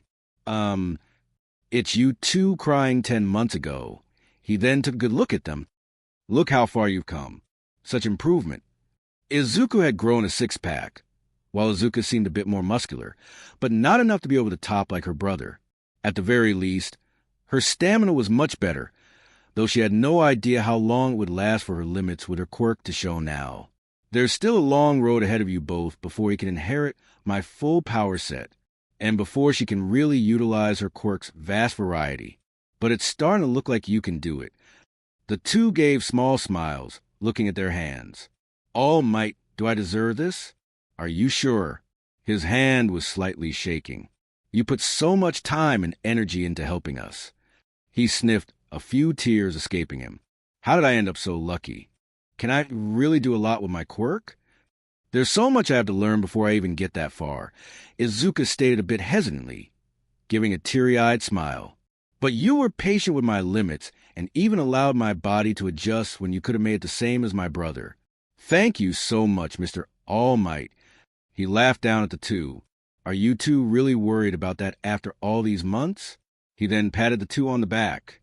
It was the hard work of you both that did this, not mine. Now, for your reward, Izuka Midoriya. And yours as well, Izuka Midoriya. Yes, sir. Izuka sniffed and Izuka blinked. She wouldn't inherit one for all, and that was fine with her. She had her own power to master anyway. So what would even be her reward? I'll start with Izuka. You mentioned wanting to paint this beach, but couldn't before because of the trash. Well, he dug into his jacket, and to her amazement, pulled out a small easel along with some paintbrushes and bottles of paint. It's not much, and I imagine you have the necessary colors needed. I didn't know if I got them all, but you earned your chance, Izuka Midoriya. Her hands twitched as she thought she was dreaming while reaching out to the supplies. I can really paint the beach, she murmured happily while taking them into her hands. Izuka gave her a small smile as she beamed slowly. Thank you, Mr. All Might. You'll be the first one to see it when it's done, I promise. Looking forward to it. He nodded at her, and she hugged the easel with a happy smile. Izuka gave a small chuckle. He hadn't seen his sister this happy in a long time, ever since having her quirk. All Might plucked a hair from his head, holding it up. Someone told me this once. There's a difference between being lucky and deserving. One's an accident, the other a reward. Never get the two confused. Izuka gasped in anticipation. Take that to heart, young children. This gift, Izuku, you earned it with your own valiant efforts. Izuka looked up at him teary-eyed as they both waited, and then the boy gave a look of determination. And so I held out my weak, quirkless hands and grabbed the future, and I watched my brother proudly as he would finally take the first step to becoming a hero. All Might held out the hair to the boy. Eat this, he simply stated to their shock. Izuka looked at him with small eyes, her mouth open a little. She then sweated immensely at this, giving a nervous sound. Run that by us again. For him to inherit my power, he's got to swallow some of my DNA. That's how it works. He informed, and she blinked incredibly. This isn't exactly how I imagined it. The boy exclaimed in disbelief. Come on, there's no time. You'll both be late for the exam. Eat, eat, eat, he urged, Izuku screaming in horror. We have to get going. Little brother, eat the hair, please. Izuka urged him while pumping her fists. Why are you acting so encouraging about something like this? He screeched at her. Later, at 8:40 a.m., UA stood on its proud grounds as it would be the location of the exam. Lots of students from all different middle schools were arriving for their chance, wearing winter clothing. Izuku ran up with Izuka, clutching at his backpack with one hand. While she may be used to All Might, crowds were a different story. We made it just in time. Izuku panted out, and Izuka sighed in relief. Thank goodness, she said quietly enough for him to hear. Both of them slowly stepped forward, looking up toward the entrance. Izuka had on a knit cap over her head and a white scarf around her neck. We were so worried about missing the exam that we didn't have a chance to test out our new powers. He glanced back at his sister. Well, more so mine since yours aren't technically new. He gave a sheepish smile. New to everyone else, yes, but not to her. All Might held up the single hair in front of Izuku. Eat this, he simply stated to their shock. Izuku had a hand in front of his mouth at the memory. It was not something he wanted to relive ever again. I may have swallowed the hair, but I don't feel like anything great has happened to me yet. Remember what All Might said? His sister whispered into his ear. Stupid Deku and Mousy. A familiar voice growled out before she could remind him, getting their attention. Izuku let out a small gasp as he glanced back to see Katsuki approaching. Kakin! He gritted his teeth at them, angry as usual. Get out of my way now before I set you two on fire, he threatened, and Izuku yelped, recoiling back. Izuka adjusted behind her brother, with an annoyed frown towards him. Oh, hey, G-Mornin'. Let's just both do our best out there, okay? Izuku waved his arms around as Katsuki walked right past them. Good luck. The blonde boy didn't respond at all to them. He simply looked back at Izuka. She was looking away, and he scoffed at the girl in silence. Izuka just stared up ahead. He was surprised that Katsuki wasn't bullying them or even trying to hurt them in any way. I think that's the kid who withstood the sludge villain. His name's Bakugo, right? And look, I think just right past him was that girl who tried to save him. Midoriya, I think. One of the students glanced back, and Izuka blinked at the fact that they said her name. Yeah, he's the real deal. And that girl is really something, huh? Another one commented, the girl blinking in shock. Ever since that day, Kaken's been taking it easier on me. Izuka, not as much. I sometimes catch him giving her intense looks. Izuka then let out a sigh of relief, dropping his shoulders. I guess I was just scared out of habit. He then shook his head rapidly, looking down toward his sister. But hey, they were talking about you. He nudged her a little happily. It's good that some people think you're strong enough already. That might make things worse when I'm taking an exam. She gave him a small sweat drop.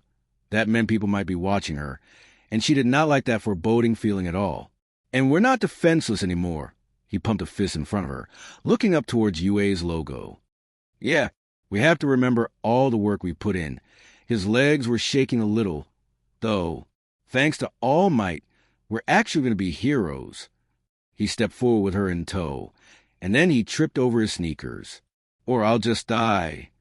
Ah, dash. Izuka reached out a hand to stop him, and he did. However, he couldn't really feel Izuka's arm anywhere. That was because he was stopped in midair before he could fall, with a brunette-haired girl standing nearby. She gave a small chuckle. Are you okay? The girl wondered, and Izuka yelped, hiding behind one of the statues nearby. She looked up ahead at her brother, giving a look of awe. Oh, I'm sorry. I didn't mean to scare you. Izuka screamed while moving his legs around rapidly as he was still floating. The girl then helped him up, pressing her hands together with a small smile. I stopped you with my quirk. I'm sorry I didn't ask first, but I figured you wouldn't mind me catching you. He stared at her wide-eyed, blush on his cheeks. She then looked up with a big smile. Isn't this all, way nerve-wracking? He stammered, unable to form a sentence. Izuka gripped at her skirt, looking around anxiously. TD. She couldn't speak either, though mainly because of her shyness around new people. Well, guess I'll see you inside. Bye. And I'm sorry again for scaring you. She waved to Izuka as she left, the girl staring after her. Izuka was too, and he then blushed as he realized what just happened. Holy woe, I just talked to a girl. Well, other than my sister. He didn't really even say a proper sentence to her, though. He let out a few happy laughs while walking back to Izuka. He turned around so she could grab his backpack, and she stared at him, blinking rapidly. Are you sick? She murmured to herself in confusion. Before actually taking the exam, they all had to go to orientation first. There was a room reserved just for this event. The lights on stage turned on one by one, revealing a hero by himself. What's up, UA candidates? Thanks for tuning in to me, your school DJ. He then waved his arms with a big smile. Come on and let me hear ya. He held up his hand to his ear, and no one was saying a word. He shrugged it off. Keeping it mellow, huh? That's fine. I'll skip straight to the main show. Let's talk about how this practical exam's gonna go down, okay? Are you ready? Yeah. Once again, complete silence. Izuka was fanboying looking at the man on stage. However, oh my goodness, it's the voice hero, Present Mike. So cool. He gushed with sparkles around him. Unfortunately, Izuka was sitting between him and Katsuki. She had her hoodie above her head, sweating immensely as she was shaking in her seat. I listen to his radio show every day of the week. It's so crazy nuts that all the UA teachers are pro-heroes. Will you shut up? Katsuki grumbled a bit, glancing to the girl. Oi, and stop shaking. You're making me want to vomit. She flinched in alarm from being addressed and frowned with a small whine. She wished she could switch seats, but her brother was too busy fanboying that she couldn't ask. Like your application said, today you rockin' boys and girls will be out there conducting 10-minute mock battles in super hip urban settings. The screen flipped around to start showing a graph of sorts. Gird your loins, my friends. After I drop the mic here, you'll head to your specified battle center. Sound good? All of them looked at their papers to find out which one they'd be assigned to. And still, there was silence in the room. Okay, I see. Katsuki spoke up, alarming both twins by how calm he sounded. They're splitting us up so we can't work with any of our friends. Yeah, you're right. Izuka murmured as he looked past his sister. He was in Battle Center B. And so was Izuka. Katsuki was in Battle Center A. Our examinee numbers are one after the other, but we're assigned to different battle centers. Get your eyes off my card. Katsuki growled, and the boy yelped again. Izuka slid her hoodie down further, sinking in her seat a little. Damn, I was really looking forward to crushing the both of you.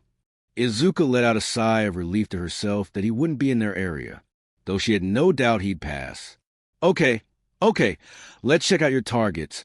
President Mike gestured to the screen behind him, which showed silhouettes of robots. There are 3 types of foe villains in every battle center. You'll earn points based on their level of difficulty, so better choose wisely. Your goal in this trial is to use your quirk to raise your score by shredding these foe villains like a mid-song guitar solo. But check it. Make sure you're keeping things heroic. Attacking other examinees is a UA no-no, you dig? Izuka looked even more relieved. So even if Katsuki was in their battle center, he wouldn't be able to fight them. Excuse me, sir. A student stood up in the middle of the room, raising his hand. But I have a question. Hit me.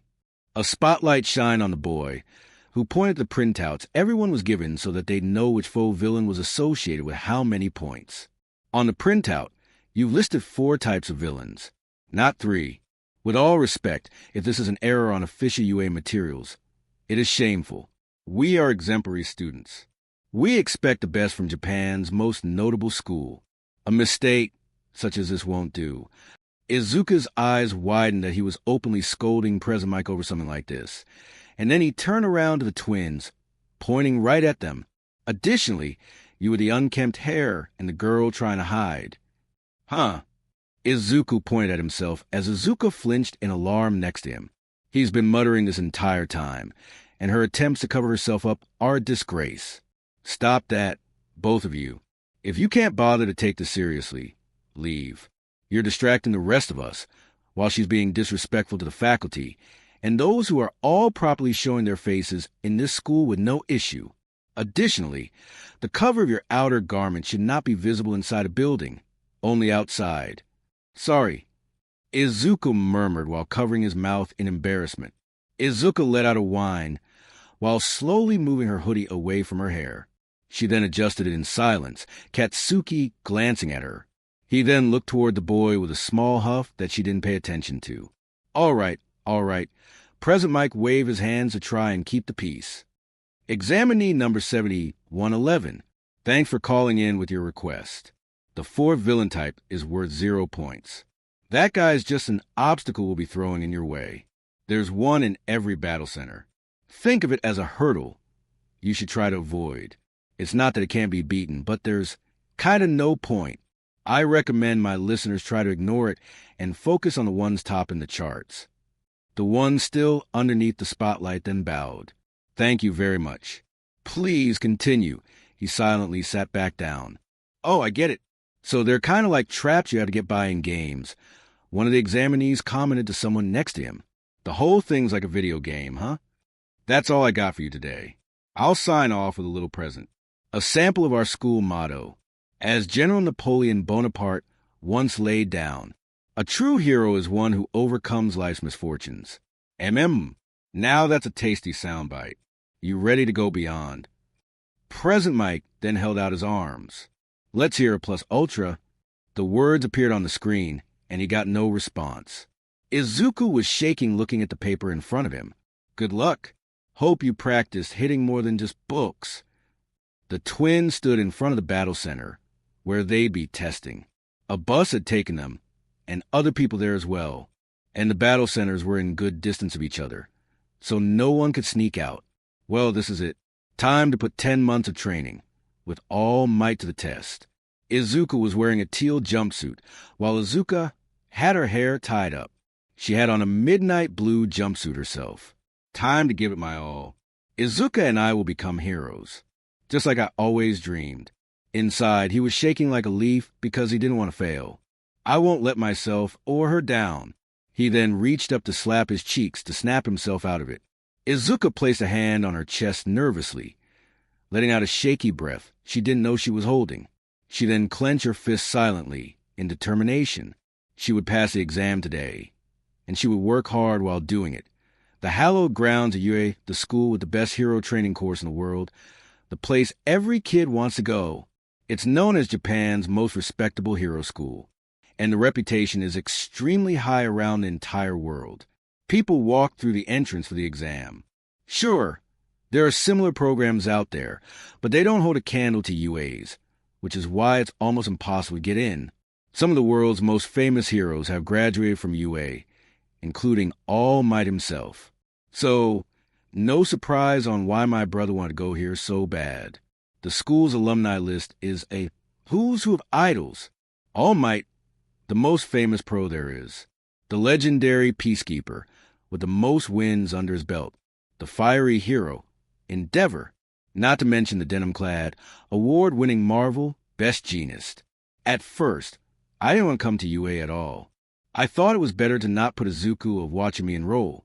Not to mention, my quirk itself isn't the best refined.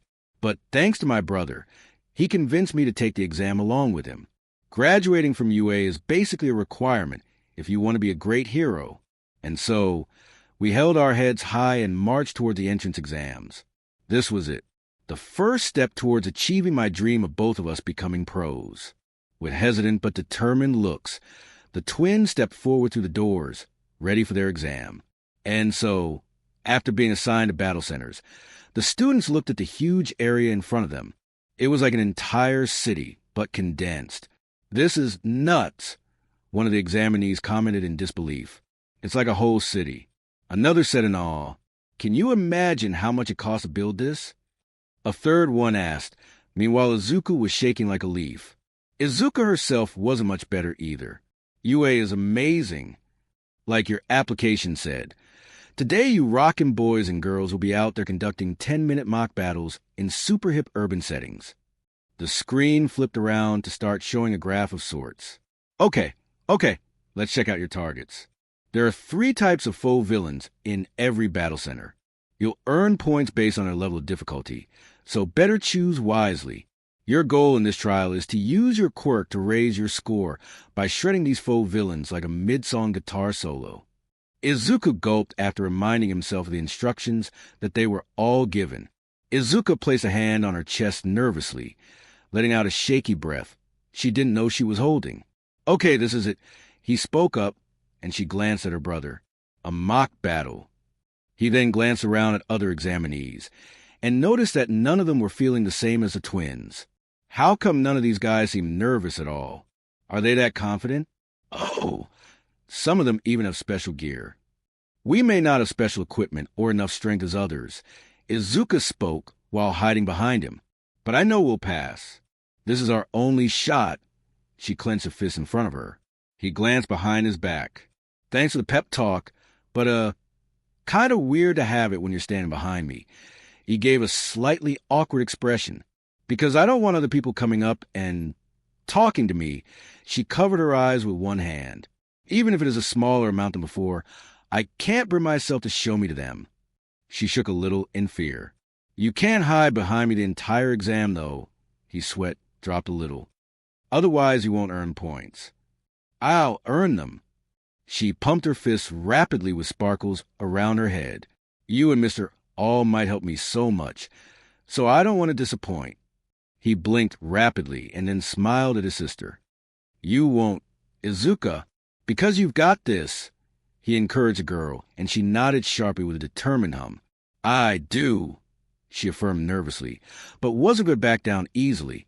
He chuckled from her shy enthusiasm, and then looked up ahead. He could see the back of the brunette. That kept him from falling earlier.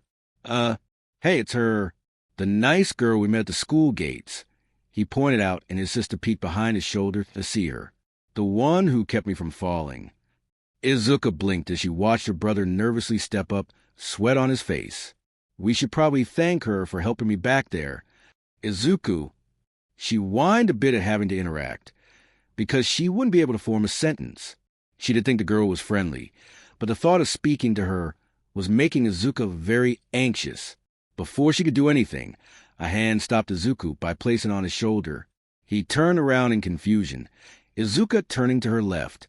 They both saw the boy that spoke harshly to them earlier and yelped. Izuka darted to her brother's back, shaking. "He's here too." "Not him again. What's he going to say to us now?" Izuka squeezed her eyes shut in fear. She looks like she's trying to focus on the trials ahead, he spoke up to the twins, watching the brunette take a deep breath. He then glared down at the two. What are you going to do? Distract her and ruin her chances to succeed? No. Izuka waved his hands rapidly. Of course not. Hey, over there. Two students were watching from afar. That's the guy who almost bit out front earlier. He practically wet himself in the lecture hall. Another examinee pointed at Izuku. Dude, what a loser. But one less rival to worry about, I guess. He's out, the others thought in unison. The taller, intimidating boy was glaring down at them. Izuka gave a small frown as Izuka gave a sweat drop, her teeth chattering. Why do I feel like everyone's already written us off? An examinee flinched upon seeing Izuka hiding, and the taller boy noticed her. Excuse me, young lady, you would do best to show yourself during this exam. It can be seen as rude to others if you attempt to hide from them. My suggestion to you is to reevaluate what you aim to do here. He scolded the girl, and she flinched in alarm. She didn't mean it like that. Izuka stammered while waving his arms.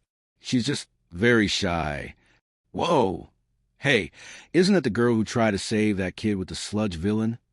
A boy pointed at her, and she didn't notice the crowd eyeing her. Is that really her? She seemed so different during the attack. One of them squinted for a good look. I guess while she does seem very powerful, she's way too afraid to actually do anything with it. Another one I don't have to worry about. Right, let's start. President Mike announced, getting their attention as they looked up towards the tower. Get moving. There are no countdowns in real battles.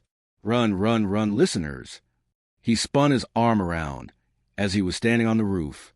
You're wasting airtime here. Izuka gave a confused sound, and suddenly no one was around them anymore. They turned around, looking on in disbelief as everyone was running for it. Both of them gave baffled looks at the other examinees. We're already behind. The twins thought in unison. Crap. Izuku gulped before they took off. Hey, wait up. Save some villains for us. He cried out behind the crowd, but no one was listening. They were falling very behind, wondering what to do. Just calm down. This is fine. We have plenty of time. We'll catch up to them. After all, I've got All Might's power in me. Izuka gulped after having swallowed the hair. He whimpered a bit, as the feeling was very weird to him. Izuka gave a semi-awkward laugh at him. Both of them were already dressed in their outfits for the exam. Good. You swallowed it, yes? All Might asked the boy, standing in front of them. He looked at his hands in confusion. Yeah, but I don't feel like anything's different yet, he commented, Izuka walking around while eyeing him. He doesn't look any different either. She murmured, earning a laugh from All Might. Well, of course not. Your body has to process the hair first, he explained, humming while looking at the clock nearby. It was currently 6:15 a.m. It should kick in after 2, maybe 3 hours. Izuka sighed a little. My stomach's in knots. And we still need to shower and eat something before the exam, he pointed out, All Might turning to them. Izuka was hugging her stomach a little, her eyes squeezed shut. Now that you mention it, I'm not feeling so hot either. She murmured a bit quietly, taking a deep breath to try and calm her nerves. The two put on their backpacks, All Might with his back turned to them. You may have molded your body into a proper vessel, and Izuka may have adjusted her body enough to withstand her quirk. He started off to the two. But you did it in a hurry, so be cautious to both of you. You haven't even taken them for a test drive yet. The physical backlash of one for all can be intense. Huh? Izuka stared at him with wide eyes as Izuka let out a small gasp. There's no time to go into the fine details, but... He then turned back to the twins. Take note. The two panted running side by side. You got to prepare yourself before using your quirks. So I want you to clench your butt cheeks and yell this from the depths of your heart. SMA dash. A giant robot suddenly smashed through the wall in front of them, causing the two of them to stop. Izuka gasped sharply as they looked towards it with wide eyes. Whoa! A one-pointer. He recognized it from the spreadsheet they were given earlier. Another one suddenly appeared from the sky, landing behind Izuka. She turned around in rapid succession, sliding her fingers across her right arm to make her bow appear. Target acquired. The 1-point robots looked at the twins, commencing attack. They raced forward as the two stood back to back. Whoa, gotta dodge them. Izuka's legs were shaking as he couldn't move, though. He was trembling in fear looking at the robots. Why won't my feet move? The robots then loomed over him, Izuka glancing around to form an idea or something. And yes, she was still terrified, but she had to push through like Izuku said earlier to her. Holy crap, we're gonna die. He squeezed his eyes shut, tears falling from his eyes. Izuka linked her arm around his, and he glanced at her in confusion. She then jumped up as high as she could, pulling back her arm as the shooting star formed. She pulled back and fired at the robot she was facing, defeating it as it exploded once the shooting star impacted it. Suddenly, the other robot's eyes flashed, and she glanced back while falling. Both of their eyes widened as it was about to fire right at them. Oh no, can't move away in time. Izuka gritted her teeth, looking back at the robot. Then there was a flash coming from a laser, defeating the robot easily. Got him. A boy with a belt called out, and they glanced back in alarm. Izuka landed safely as they watched the blonde looking dressed up, his arms behind his back casually. A laser? Izuka yelped and hid behind her brother, noticing that the belt was around his belly button. Is that where he fires it? Merci beaucoup. He smirked toward the two. We make a great team with you as my decoys. Although, I doubt I'll be seeing too much of you in the future. He winked at them, sparkles coming from his fingers. And I must say, your quirk is très magnifique. He pointed at Izuka, who blinked rapidly. He then took off at a fast speed. Adieu! What did he mean by that? Izuka wondered a bit nervously. We have to get more points, remember? Izuka gave a sheepish expression. To say that his words left no effect on them was an understatement. Oh, right. Thanks for saving me, Izuka. He gave her a grateful smile. You were incredible back there.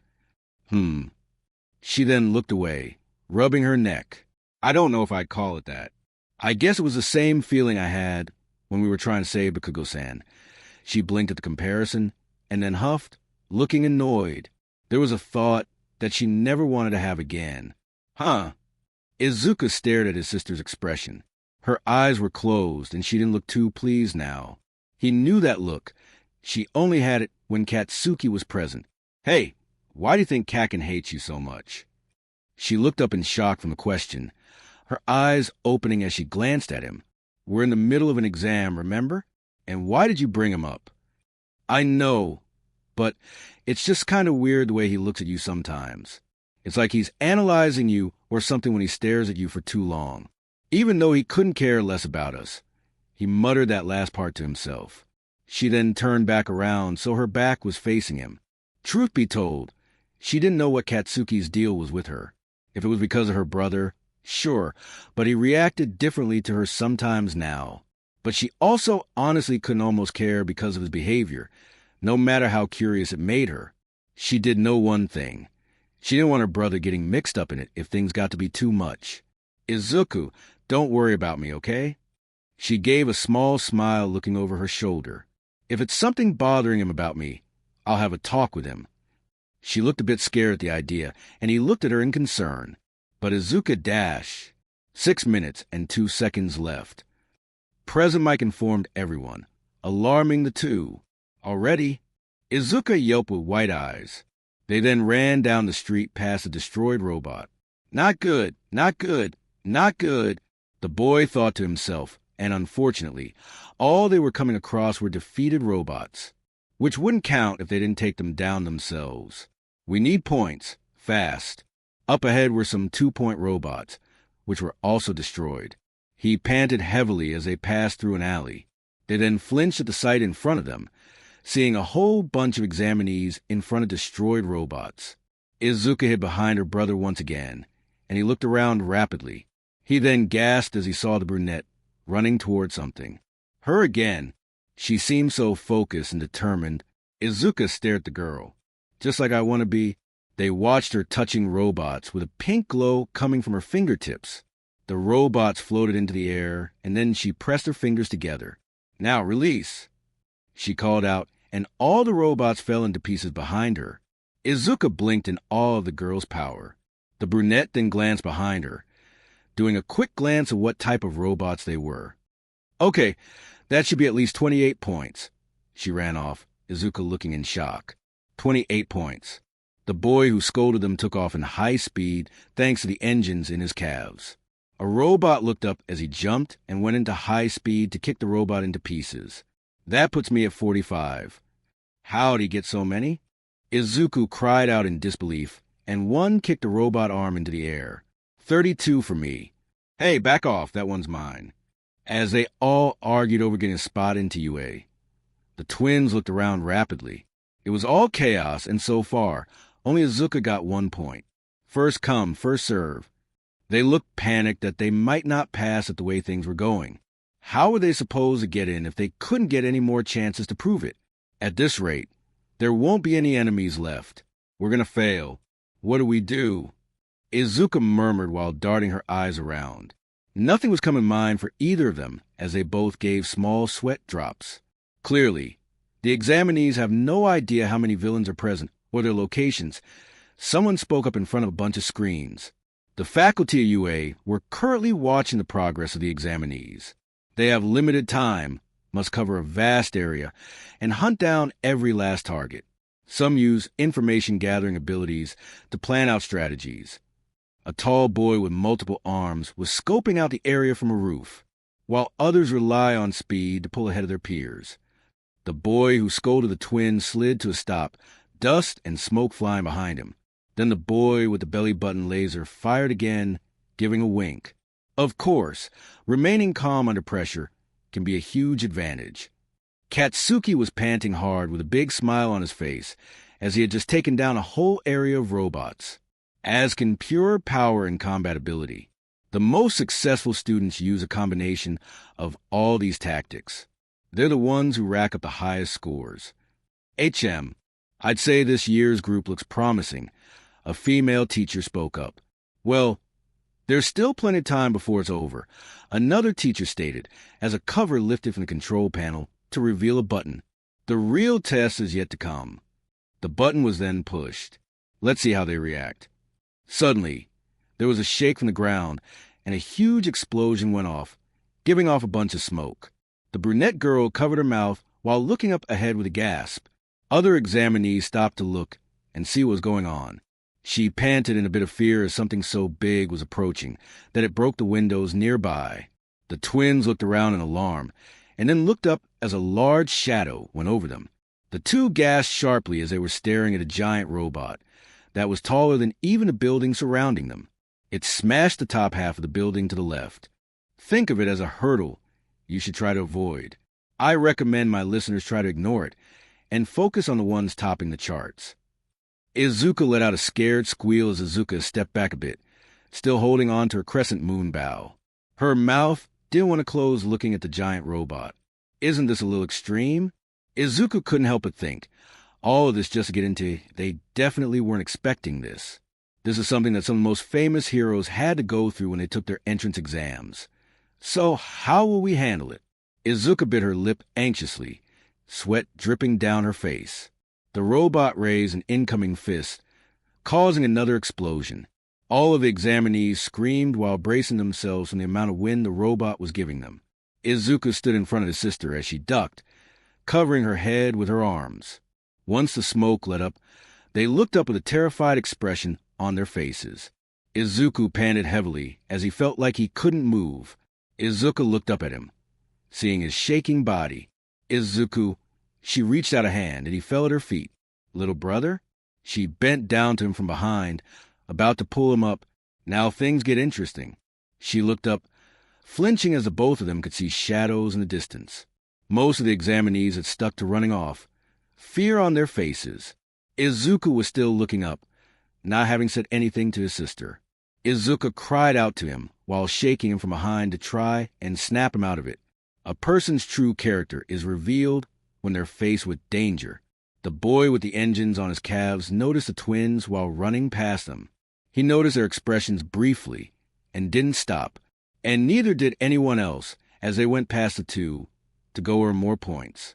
This is a disaster. We've got to run and find some smaller villains. The green-haired boy turned around, trying to crawl away as fast as possible. Crap. I'm still at 0 points, while Izuka's got only 1. Izuka quickly got onto her feet, knowing that if they didn't fight anyone else, then they'd fail the entrance exam. She then bent down to her brother, helping him up quickly and trying to run as fast as she could. Less than 2 minutes remaining. Present Mic's voice boomed from his spot. What? Izuka looked up with tears in his eyes, while Izuka gasped, coming to a stop. 2 minutes. The two pulled a large file cabinet as much as they could. Everything All Might did for us. The two then ran while holding tires. All that training. All Might caught Izuku in his arms, while also holding Izuka over his shoulder after they had passed out. It'll be wasted. We can't let that happen. Izuka's eyes were shaking in fear. Izuku had tears in his eyes. My brother and All Might have pushed me to work so hard to get here. I can't just let them down by not earning any more points. That's the only way I'll be able to repay them for being so patient with me over my quirk. Ow! Someone cried out, and it was a familiar voice too. Izuka flinched, as did her brother. They slowly turned around, seeing a pile of rubble once the smoke was cleared. Not only was the person trapped underneath the rubble, her leg was injured.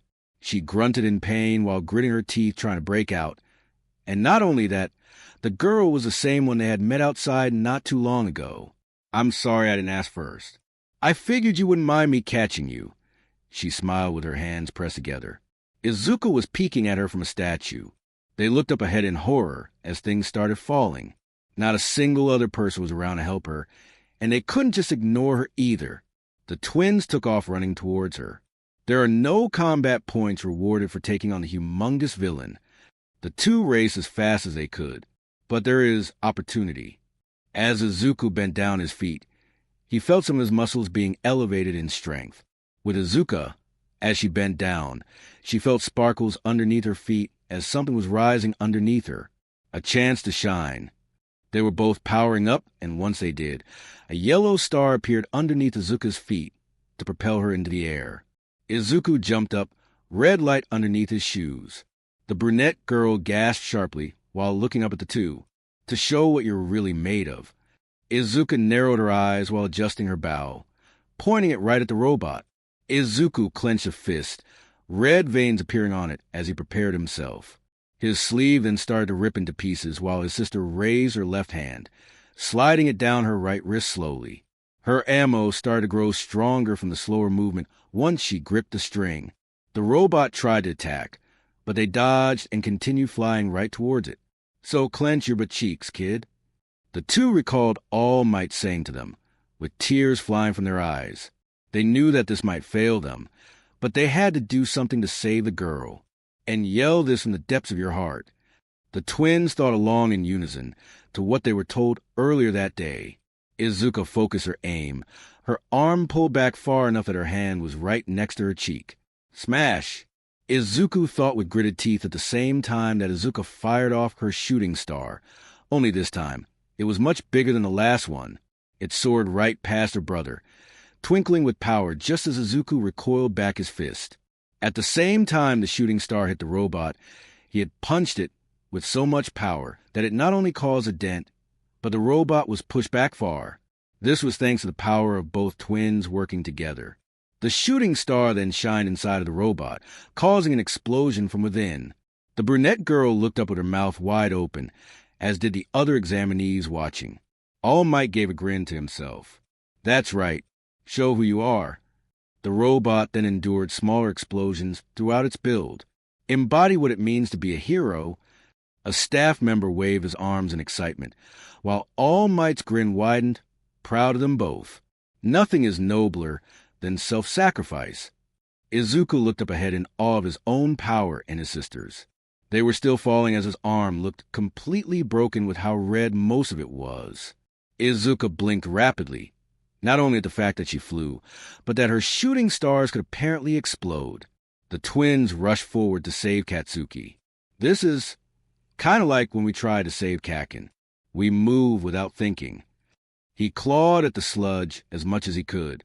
Izuka tried to pull at it. She then fired off her shooting star arrow, causing the sludge at her target to dissipate as the star continued towards the sky. The two were still in shock while flying in the air. But now I have a quirk, and Izuka's been learning with it. Real power. The robot fell to the ground on its back as President Mike pointed to the both of them. Just 1 minute left, he announced, and the two gasped, snapping out of it. They then started to fall at a high speed. Since they had nothing to land with, both of them screamed as they headed for ground, the wind blowing rapidly around them. Izuka then saw her brother's injuries. "Izuku," she shouted in concern for him, looking over his arm. "Are you okay?"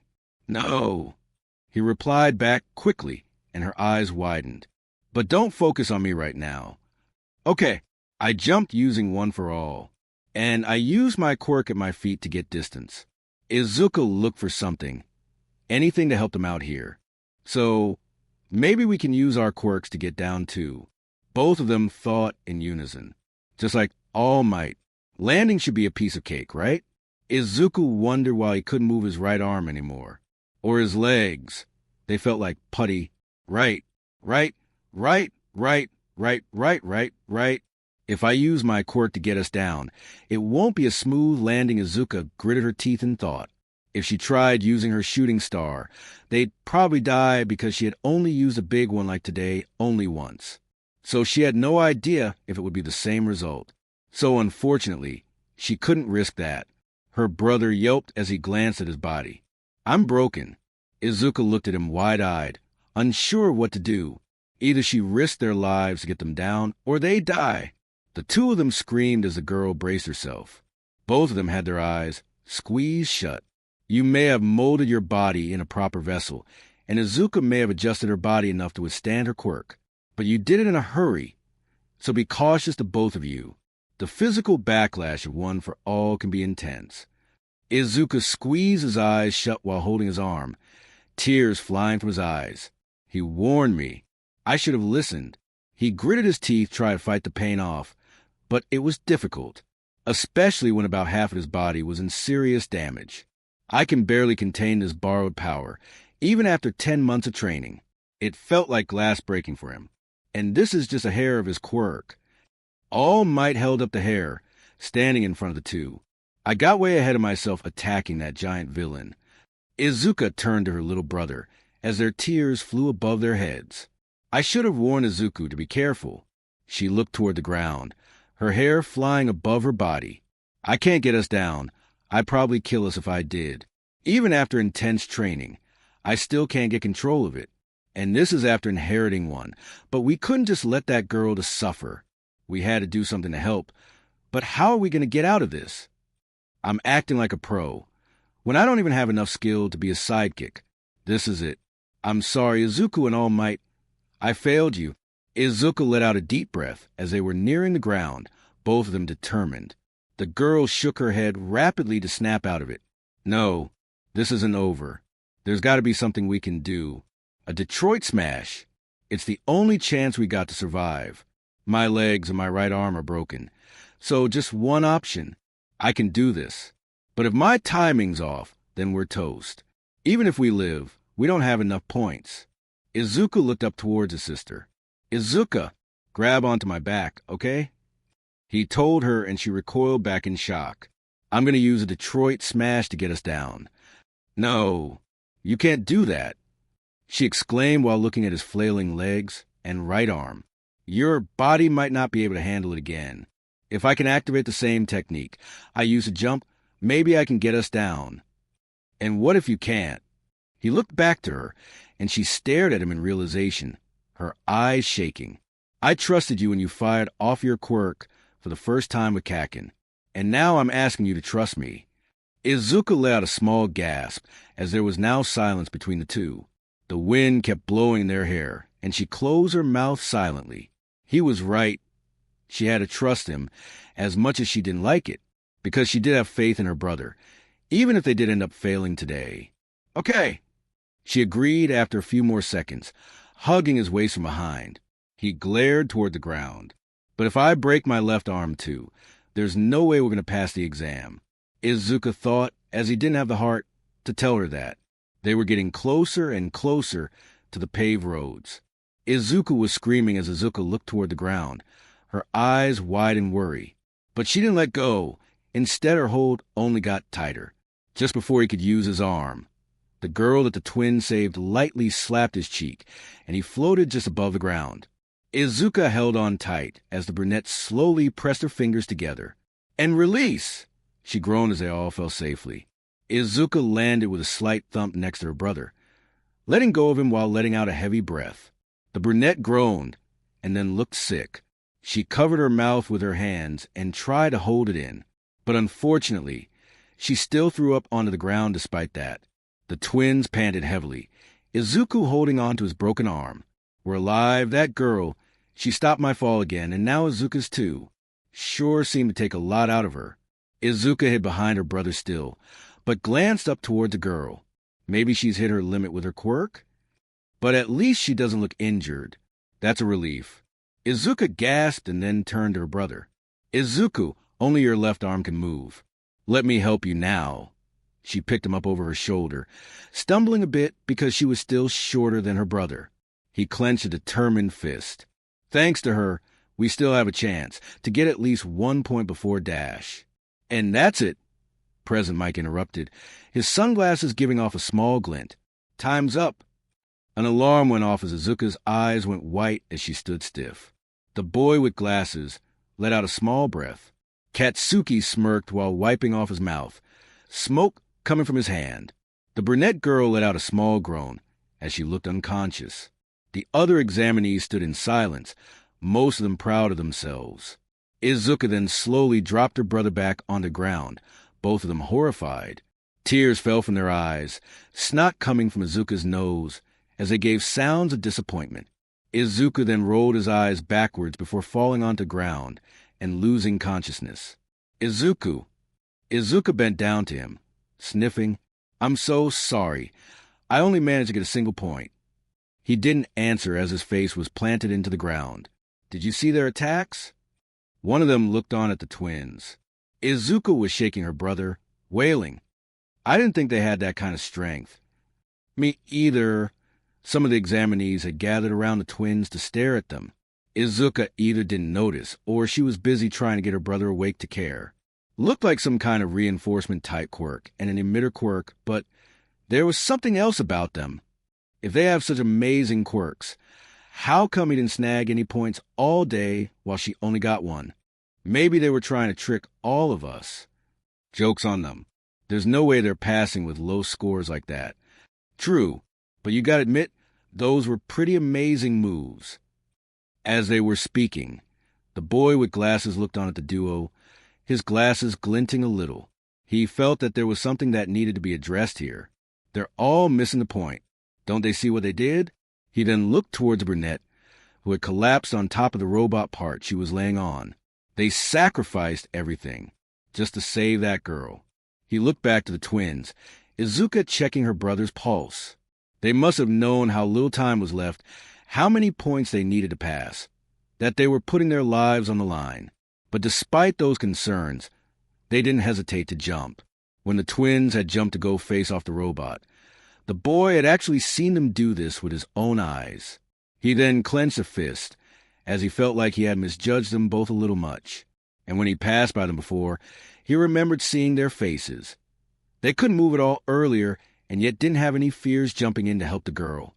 If this hadn't been an exam, he then stood up straight, gritting his teeth with pride while clenching a fist. Then, of course, I would have done the same thing. The only reason why he didn't was because he didn't actually see the girl until after fact. He then froze a bit as another thought came to him. Wait, the exam, the judges. He placed a finger underneath his chin in thought. They saw that. Footsteps then approached them from behind. "Very nice. Good work all around." A female voice spoke up to them. She was short and using a cane to walk. "You're heroes in my eyes, every one of them." She gave them a sweet smile. "Here, reward yourselves." She placed some gummy bears into one of the examinees' hands. "Have some gummies." "Oh, thanks." The examinee in front of her stammered as Izuka glanced over her shoulder, having stopped freaking out for now. She blinked in confusion at the woman. The girl didn't see her near the entrance of the battle center or the lecture hall. So the girl couldn't help but wonder who she was, or if she worked at UA. Yes. Don't eat them all at once, okay? She shrugged it off while walking past him. Thank you, he murmured in confusion, everyone just staring. The blonde boy with the laser hummed, and then pointed at her, giving a wink. That mademoiselle, she's the heart of UA, he stated as she was approaching the twins. Izuka flinched in alarm as it came to her who she was, and she was now very embarrassed for not realizing it sooner. She released her brother and moved away, sweating nervously as she was just now realizing the staring people. And she wanted to hide underneath the bed so much right now. Oh my goodness, she examined Izuka quickly. You were hurt this badly by your own quirk, sonny? Why, yes, he was. Izuka bowed her head respectfully. We're both saving this girl, and then his quirk overpowered him. It's as though his body isn't used to handling his own power at all. But the young lady seems to be fine, if not concerned for him. Please, help my brother, Izuka pleaded softly with a woman, who stared at her in silence as the girl didn't look up. His quirk is something he still has to learn how to limit himself with. H.E. won't be able to become a hero like this, so please. She puckered up her lips and then kissed the back of his head. Izuka yelped a bit in alarm, her hair standing on end. Give me some sugar, she said in a cute voice. What you doing? One of the examinees asked in confusion from behind the blonde. You're watching a school nurse in action, the blonde informed with a wink. The school nurse then stood up with a smile, as if she hadn't kissed him on the head. The youthful heroine, recovery girl. Izuka turned to her brother, and then opened her mouth in shock. His right arm started to glow green, sparkles coming from it. Her quirk is a trace awesome boost of healing power. His arm slowly started to heal, along with his legs. She's the only reason UA can hold these reckless exams. Look, she's saving him months of recovery time. Izuka let out a happy gasp as she saw that her brother could move his arm and legs. All right, he'll be fine now, recovery girl informed everyone. Izuka nervously looked up at the woman. Thank you, MMS, recovery girl, she said while shaking anxiously. Oh, no need to thank me, sweetheart. Recovery girl gave a small smile. It's my job. Anyone else injured? The boy with glasses recoiled back a bit. I wonder, what if the exam has other parameters I didn't take into account? He then let out a light gasp looking at the twins again. A school staff such as UA wouldn't ignore powers like the two had showcased to save someone. And even so, there had to be other factors in the exam, such as maybe bravery or how they use intel, or how well they made decisions. It's possible. 1 week later, at their apartment, the twins were having dinner, which consisted of fish heads. Izuka lightly poked at hers, not liking the way it was just looking at her. Izuka, their mother asked as they both held up a piece with wide eyes. It was honestly kind of creeping them out as they gave nervous smiles. Izuka had her hair tied up into pigtail buns, her bangs still around her face. She was wearing a silk-white pajama tank top and pink pajama pants that had purple swirls and leaves painted onto them, and she was also wearing a pink robe over her body. Snap out of it. Izuka, their mother called out, and this finally got their attention. They looked up at her, and her eyes were wide, staring at her children. Why are you two smiling at that fish? Should I be worried about either of you? Oh, sorry, no. Izuku answered quickly, and Izuka put down her fish with a small sigh. We just spaced out for a minute. Sorry if we worried you. The girl gave a small smile, and her brother started scarfing down his rice. And Inko examined them closely with her eyes, blinking. They seemed to be doing okay, but something just fell off about them. Izuka started to help her mom do the dishes. Izuku sat on the couch, his eyes wide. He wasn't even watching TV. Based on our own estimates, we barely passed a written part of the exam. Not that it really matters, since we ended up with not enough points in the mock battle. Not a single point for me. He silently used his hand tool to work his right hand. And ever since the exam, we haven't been able to get in touch with All Might. He gave a frown as he held his phone tightly in the other hand. Not that it made a difference whether or not he'd get a call from him. Inko floated a book over to her hand. Izuku let out a sigh, getting the attention of the woman. She gave a small, knowing smile. I know. Waiting for the results is terrible. She spoke up as Izuku wiped her hands.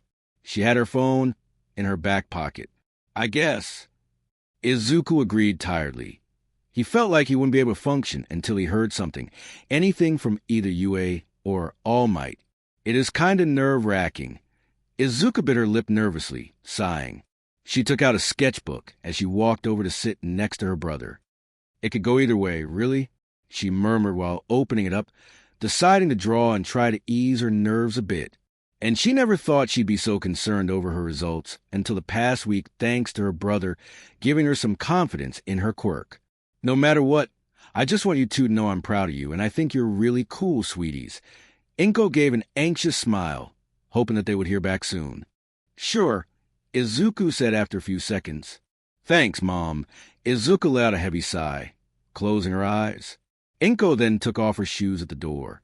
We didn't tell our mom about All Might or his secret. The woman bent down to pick up something. The twins continued to sit on the couch. We wanted to continue being the symbol of peace for everyone, the #1 hero. Besides, he trusted us, so we'll keep our mouths shut. Even if we did tell her, All Might wouldn't be too happy. There's a reason why he told us. We just happened to see him de-transform back. Izuka looked at a sketch she drew of herself. All Might and Izuka training. Besides, Mom might worry a bit too much about how Izuku likes to push himself with his quirk. He had already broken an arm and 2 legs just from the mock battles alone. Izuku silently put down his phone, picking up a barbell. Izuka glanced at him as he lifted it.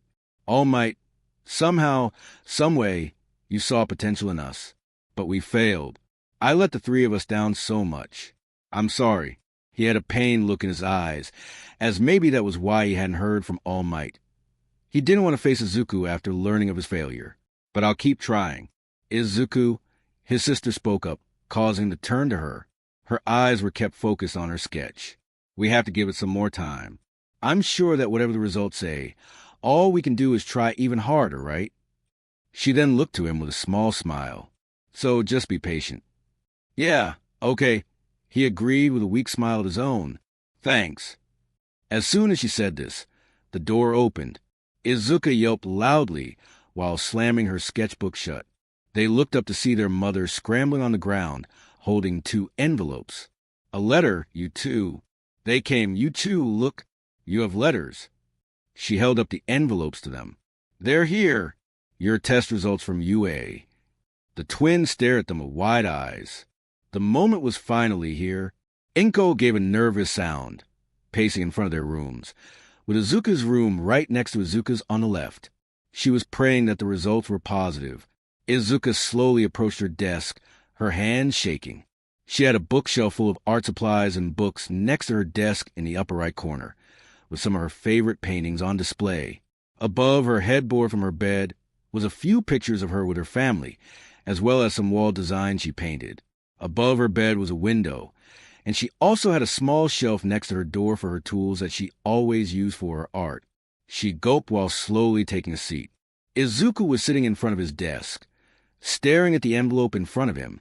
He then mustered up the courage to grab it, Izuka pumping a fist as she grabbed her own. They then ripped them open at the same time, and a device fell onto their desk. It lit up and showed a projection of All Might in his muscled form. He was also wearing a yellow suit. Boya, I am here as a projection now, he announced, causing him to yelp. Izuka opened up the door behind him, blinking at the projection. Oh, so it's not just me. Thank goodness, she murmured as she thought she was going crazy, closing the door behind her. Wait, All Might, Izuku exclaimed as Izuka approached him from behind. He looked between the letter and the projection. But this is from UA, isn't it? He asked in confusion. I know it's been a while, but with great power comes a great amount of paperwork. He then let out a cough, bowing his head. My apologies, young man. The truth is, I didn't come to this city just to fight villains. You're looking at the newest UA faculty member. Both of them gasped sharply from the news they had just learned. You're seriously going to be working at UA? Izuka murmured in shock. You're going to be teaching students there? Izuka blinked slowly at the projection. All Might nodded, only for a hand to gesture to him from the side. Huh? Yes, what's the matter? Who's showboating? Oh, sorry. I'll wrap it up, but I have to show him something first. Wait, I have to do how many of these things? Izuka gave an awkward look, lines over her forehead as an eyebrow twitched. He didn't realize he'd have to address every single person who passed in these videos, huh? He sighed in exasperation. Right. So, moving on. He then cleared his throat, and the two gulped. Even though you and your sister pass a written test, you got 0 combat points in the practical exam. Sorry. I know that, Izuka murmured as Izuka gave a small frown.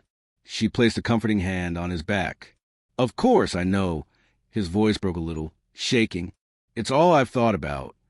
As he was trembling, he gripped his pants tight into his fists. His lip quivered as he tried not to burst out crying. I'm a failure. He whimpered out to his sister, and Izuka closed her eyes. She didn't bother getting her own device. By that criteria, she already knew she failed as well. Fortunately, there were other factors. All Might spoke up after a few seconds, and they slowly looked up after hearing this. But before we get to that, I have another surprise. Here, look. He pointed a remote at a screen nearby. A short clip for your viewing pleasure. He turned it on, and the girl that they saved appeared. This was filmed after the practical exam. Do you have a sec? She wondered with a small frown. Sorry to interrupt. The two gasped as they recognized her. It's that nice girl. The one who saved us in the exam. Izuka stated in a bit of awe. They wondered why they were being shown this. She showed up after the exam to talk about you and your sister, young man. All Might informed, confusing the both of them. What did she have to say? You'll have to stay tuned to find out. I think he's becoming President Mike a little too much. Izuka gave an awkward sweat drop. All Might then presumed the video feed. You know that boy with the really messy hair and all the freckles? And then the short girl with thick green hair and freckles? It's hard to describe their faces. He's kind of plain looking, but the girl looks like a puppy with how she acts. They don't really stand out or anything, you know? She described to present Mike. She means us. Izuku flinched in realization. I look like a puppy? Izuka tilted her head in confusion. She couldn't really see it herself. But she also had no idea if she was meant to take that as an insult or not. I was wondering, would it be possible to give them some of the points I earned in the exam? The brunette girl asked, to their shock. I heard him say something about wanting to get just 1 point in, which just seems crazy. And while she doesn't seem like she talks much, I know that she was trying her hardest. How could two people who took down a huge villain all by themselves not have any points in the end? Then they were reminded of what Katsuki said back in middle school. You'd never be able to hang with the best of the best. They both would have had better scores if they hadn't stopped to help me. The girl pleaded with Present Mike. There was absolutely no reason for you to put yourselves in danger like that. Even if she had a quirk that we didn't know about, she's still not a pro hero. Izuka then clenched a fist. Izuka staring at the video wide-eyed. They both saved me. The girl squeezed her eyes shut. I have to make it up to them. They let out light gasps that she went out her way to do this for people she didn't even know, just because they had saved her. And she didn't even talk to them after the exam, so they thought that she just maybe didn't remember. Please, sir. Izuku then slowly got onto his feet. Can't you just give them my points? The video paused there, All Might's back facing the twins as he was watching. You have a quirk now, yes? And your sister is still learning to control her own, but it's your actions and Izuka's drive that inspire others. The two then gave small smiles, glancing to each other. Izuku glanced toward the ground, feeling proud of himself. Similarly, Izuka felt the same way, but also very grateful to the girl. She wished she could properly thank her for saving them, and that's why I am here. You see, the practical exam was not graded on combat alone. The two gasped while looking up. It wasn't... Izuka murmured in a bit of hope. Then the video continued on. Thanks for showing up to the station with your requests. President Mike started off, but there's no reason to give either of them your points. He patted the girl on the head. The kids are charting well on their own. All Might then stepped in front of the video. How could a hero course reject someone who was committed to saving others, no matter the consequences to themselves? He then glanced at the twins with a big smile. After all, that is what makes a hero. The two couldn't keep their mouths closed listening to him. And that's what my alma mater is all about, training those who would risk their lives for the greater good. The two then gasped as they saw a display of Izuka's points for the exam. Izuka flinched and ran off to go get her own projection, which was still playing in her room. What is it, Izuka? Inko wondered just as Izuka slid to a stop, as hers had stopped playing. So Inko still didn't know yet. We'll explain in a minute. She then came running back in, placing it next to her brothers in a panic. So we have rescue points. A panel of judges watches, and they award points for heroic acts beyond just fighting villains. Izuka Midoriya, 60 rescue points. Izuka Midoriya, 65 rescue points. There was an extra 5 points as the principal liked your flair. The other projection then explained. To their utter shock, their eyes were shaking looking at their results. And Achiko Uraraka, 45 rescue points. And that was the name of the girl who just tried to give them her own points. All Might then glanced back, the big smile still on his face. You all passed the exam. Izuka stammered as Izuka shed a happy tear. Is this some kind of joke? No, it's not. She held his shoulder from behind, bouncing up and down a bit. We really passed. All Might then held out his hand. Welcome, Izuku/Izuka. The two projections stated in unison. Tears came to Izuka's eyes finally, as they were both being able to attend the high school that would get them to their dreams. You have made it. You're now part of the Hero Academia.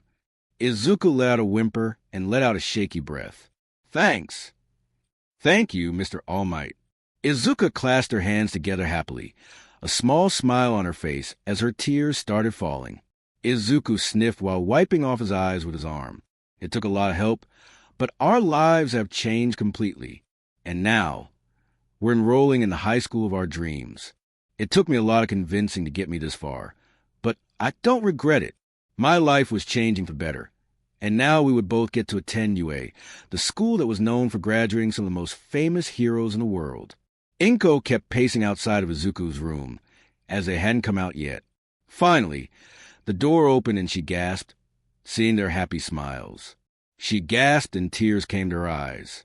Oh, my babies! She cried out for them. Check out the results from the exam. The teachers were talking amongst each other regarding the entrance test results. Wow! The first place student didn't even have rescue points. And in first place would be Katsuki. He took down those faux villains like an ace. Katsuki extended his hand forward, using his explosion to defeat the robot in front of him. When most of the other examinees were running from the big obstacle, he stayed focused on letting the smaller targets get in close, and then counterattacking. He destroyed robots left and right, placing his hands on top of a taller one. He then caused a big explosion. That kid is tough. Katsuki grinned while running off. On the opposite end, the 7th and 8th place students didn't have as many villain points. In fact, the 8th place student only received 1 villain point. They're not the first UA hopefuls to take out that giant robot. Izuku gritted his teeth at the same time that Izuka fired off her shooting star arrow. Only this time, it was much bigger than the first one she fired. It soared right past her brother, twinkling with power just as Izuku recoiled back his right fist. Though, it's been a while since I saw someone blow it away with 1 attack each. At the same time the shooting star hit the robot, Izuku had punched it with so much power that it not only caused a dent, but the robot was pushed back far. This was thanks to the power of both twins working together. The shooting star then exploded inside of the robot, causing an explosion from within. But at what cost? Another teacher asked as Izuka bent down to her brother, sniffing as she talked to him, but he didn't answer. Did you see how badly he injured himself? And yet he made sure that his sister got down without a scratch on her. If you ask me, it's like his body isn't used as quirk, unlike the girl. Though she doesn't seem to be used to making her projectiles that big either. A man with a large scarf was watching them from afar, his arms crossed. He eyed the twins closely with a small hum. On the beach the twins had cleaned up. All Might was standing there alone. He watched the waves crash onto the sand.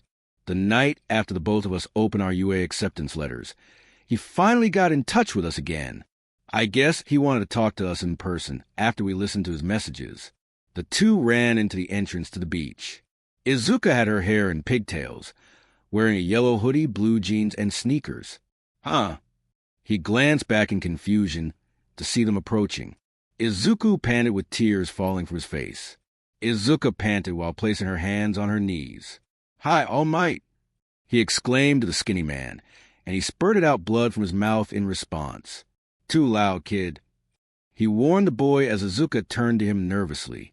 "Maybe you shouldn't speak his name out loud, even if it is at night," she informed as two people had overheard Izuku, unfortunately. "No way." "Where?" a woman called out, the blonde flinching in alarm. "Way to blow my cover." The man hissed a little. "Say it was a mistake." Izuku flinched in a panic and then waved his arms, sweating. "I was just kidding. Nothing to see here," he cried out to the duo. "Lame," the man commented in disappointment. "I want an autograph," the woman whined, and the three all sighed in relief. All Might then held up a hand. "Congrats on getting in, you two," he informed the twins, who flinched. "We couldn't have done it without your help." Izuku high-fived him, Izuka moving back a bit. All Might blinked and then chuckled, patting her on the head instead. He should have figured that she probably wouldn't have liked high-fiving him, since it didn't seem to be like her. "Yes, that's right." Izuka nodded curtly, looking at him and her brother. "I wouldn't have even applied if you two hadn't encouraged me in the first place." Izuku gasped as he turned to his sister, and then gave a happy smile that he was the reason she applied. "I'm so happy to hear that. Izuka, that's exactly what I want. For you to be a hero and for me to see what else you can do with your quirk." He pumped a fist with a grin, and she gave a closed-eyed smile. "Oh." Speaking of which, All Might spoke up, getting their attention. "I didn't tell anyone at UA that I've been training you two or anything."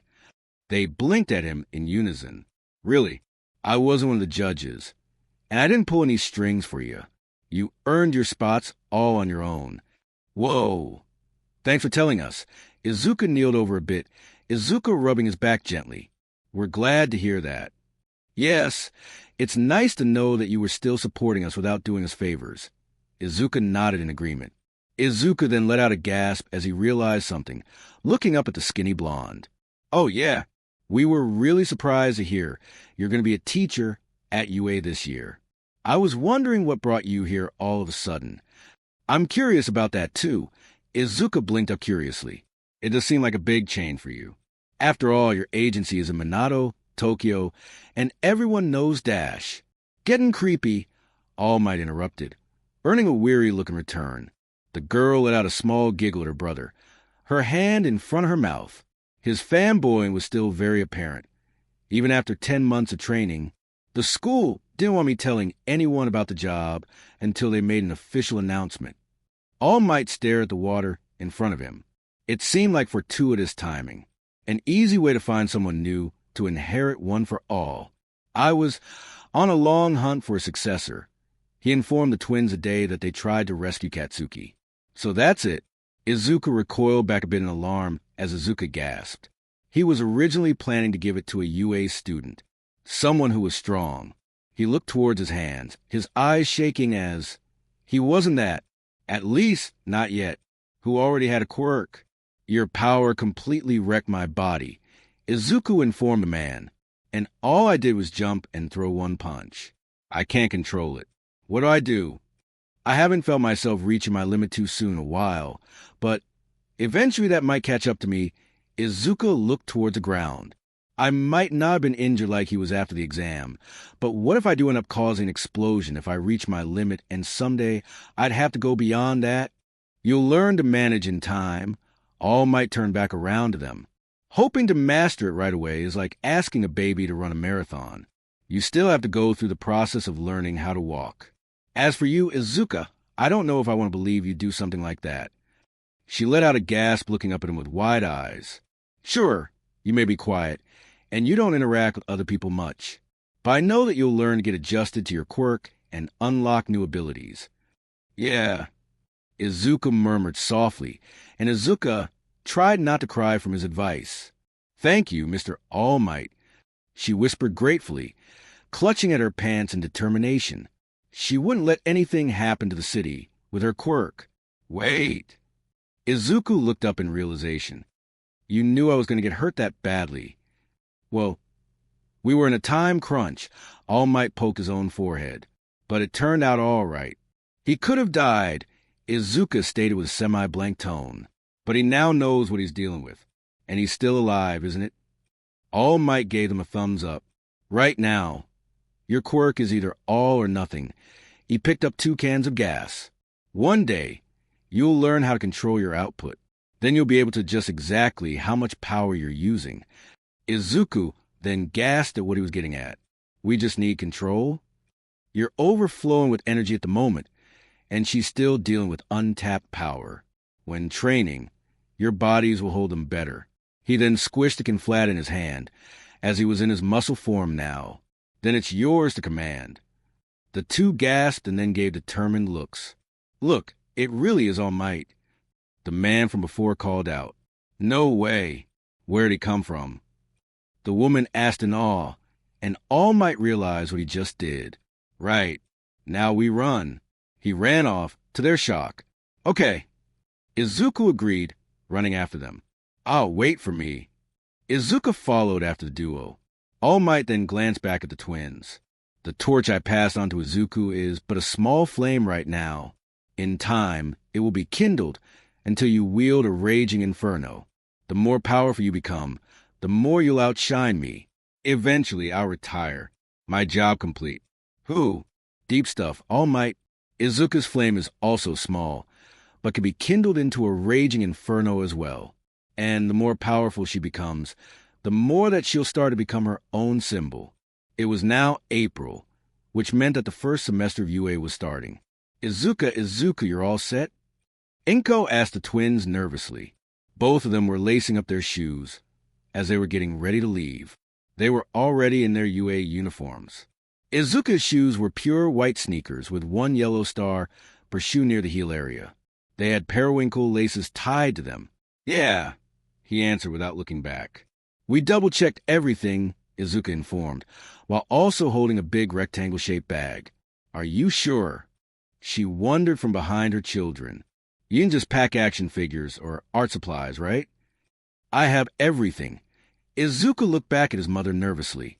And I have myself covered when it comes to my art supplies. Izuka gestured to the rectangle-shaped bag. Now we gotta go. We don't want to be late.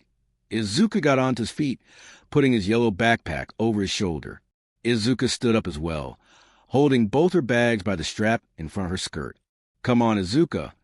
Both of you, she called out, and he groaned a bit, opening the door. Izuka turned back around to Inko, curiously. She gave the twins a proud look, her eyes shaking. They both stared at her in shock, and she then looked up. I'm really proud of you, my children, she revealed, causing both of them to gasp. Mom. Izuka murmured at her softly.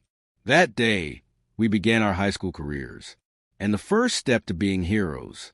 We'll see you soon. Izuku smiled at Inko happily. We'll tell you all about it when we're back. I'll be home late. Izuka rubbed her arm awkwardly. Oh, I wish you'd break that habit. Inko sighed a little at her. But I understand. Izuka, just be careful, okay? I will. She gave her mother a one-arm hug before running off after her brother. The acceptance rate that year was just as small as it always had been. 1 in 300. For people got in because of recommendations, and 37 through the regular exams. The 2 ran up to the entrance, and thankfully, there was no one around.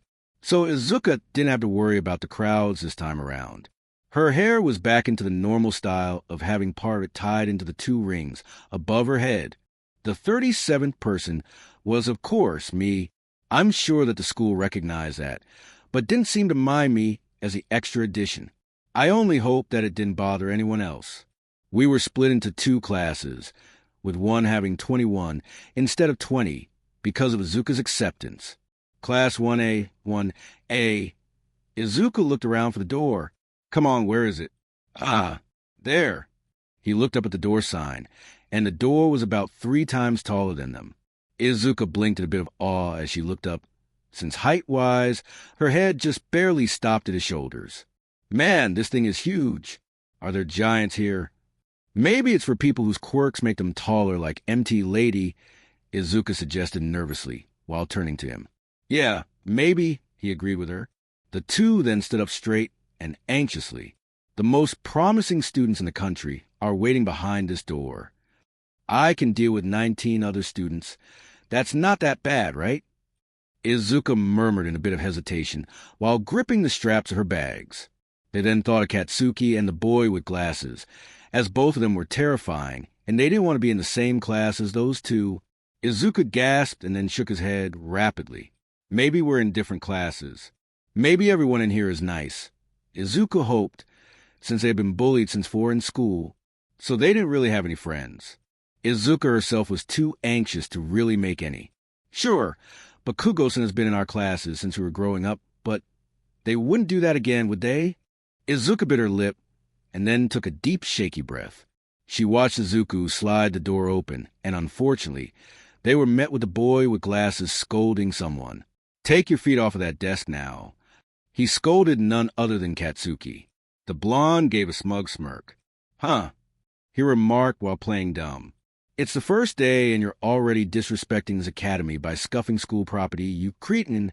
The taller boy glared down at him. You're kidding me, right? Katsuki didn't seem to care all that much. Your old school put a stick up your ass? Or were you born with it? The twins hid behind the door slightly, giving disappointed looks. Of course, they were all placed in the same class. Just our luck. Why did we need to be in the same class as Bakugo-san? Now he'll never leave us alone. Izuka gave a small frown. The boy with glasses was about to speak again when he realized that he might be making a bad first impression. He then gestured to himself. Let's start over. I'm Tenya Ida from the semi-private academy. He introduced himself. Try to be nice, since the twins did set an example at the exam. Semi, huh? Katsuki wondered with a cocky grin. So, you must think you're better than me. I'm going to have fun tearing you a new one. Tenya gasped sharply, recoiling back in shock. You would threaten me? Your own classmate? Are you sure you're in the right place? Ha! Katsuki looked away and then saw the twins. The 2 flinched to see the both of them. Izuka looked away nervously, an anxious expression on her face from their looks. She slid closer to her brother. It's them! As soon as the blue-haired boy said that, all the other students turned to look at the 2. Izuka gasped as Izuka stepped back a bit nervously. He then looked away in embarrassment. Hi. He spoke up hesitantly, since he didn't want another scolding. And neither did Izuka for that matter, as she hid behind Izuku. She squeezed her eyes shut while shaking. Izuka? He glanced back at her awkwardly. Good morning. Tenya greeted them as he approached. My name is Tenya Ida Fro Dash. Yeah, we know. Izuka waved his hands, stopping the blue-haired boy in place. Wee! He blinked in confusion, peeking past the green-haired boy to see Izuka. Ah, yes. I didn't see you there. My apologies. Oh! He adjusted his glasses to get a proper look at her. You're twins, aren't you? Up until now, he didn't have the time to get a good look at the duo. He was too busy both scolding them and trying to pass the entrance exam. Really? A pink-skinned girl stood up in excitement. I want to see. Well, yes, I'm Izuka Midoriya. He stepped to the side as Izuka was revealed to class. And this is my older twin sister, Izuka. It's super nice to meet you. He gestured to the girl nervously. Izuka gulped while facing the class as they gasped, taking in the appearances of the twins. But she's so small and cute. A boy exclaimed, having yellow hair and a black streak in one of his bangs. Hello. Izuka spoke up so timidly that they couldn't hear her. I'm sorry. You'll have to speak up if you want to greet the class. Tenya gestured at everyone. She's always like that with almost anyone. So please excuse her.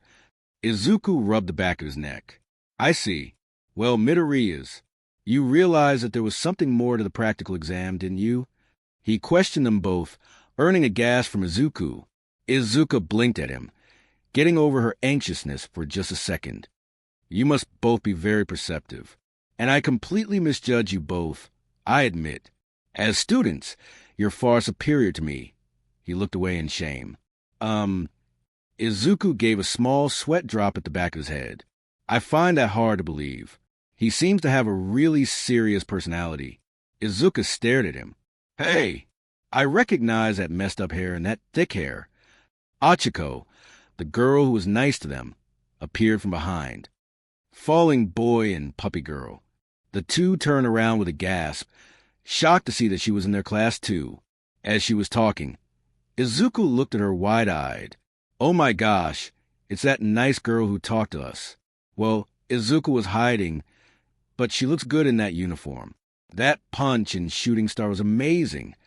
Achiko smiled while waving a fist around. Oh, hey, hi. Oh my gosh. Izuku looked away with a red face, a hand over his head. Izuka flinched as she wanted to thank the girl too, her hand shaking as she gave a nervous expression. She gripped her skirt tightly. So, we should probably be thanking you for going in and talking to him. Katsuki glared at the two, Izuka more so than her brother. Huh? How'd you know about that? Achiko couldn't help but wonder, since her video didn't really mention the twins unlike theirs. Oh, what? He stammered as he realized that she didn't know about it. Izuka felt her mind going blank as she couldn't speak what she wanted to tell the girl. I can't believe we have not one, but 3 students from our school heading off to UA. The principal from Aldred Junior High announced as the 3 students were summoned to him. And to think you're 2 of the Midoriyas. Izuku flinched while Izuka was standing between the boys, her hands folded in front of her. The boy could only blush from praise. It's a miracle. To thank. Thank you, sir. Izuka spoke up while moving her fingers around. Katsuki glanced at the two with a glare.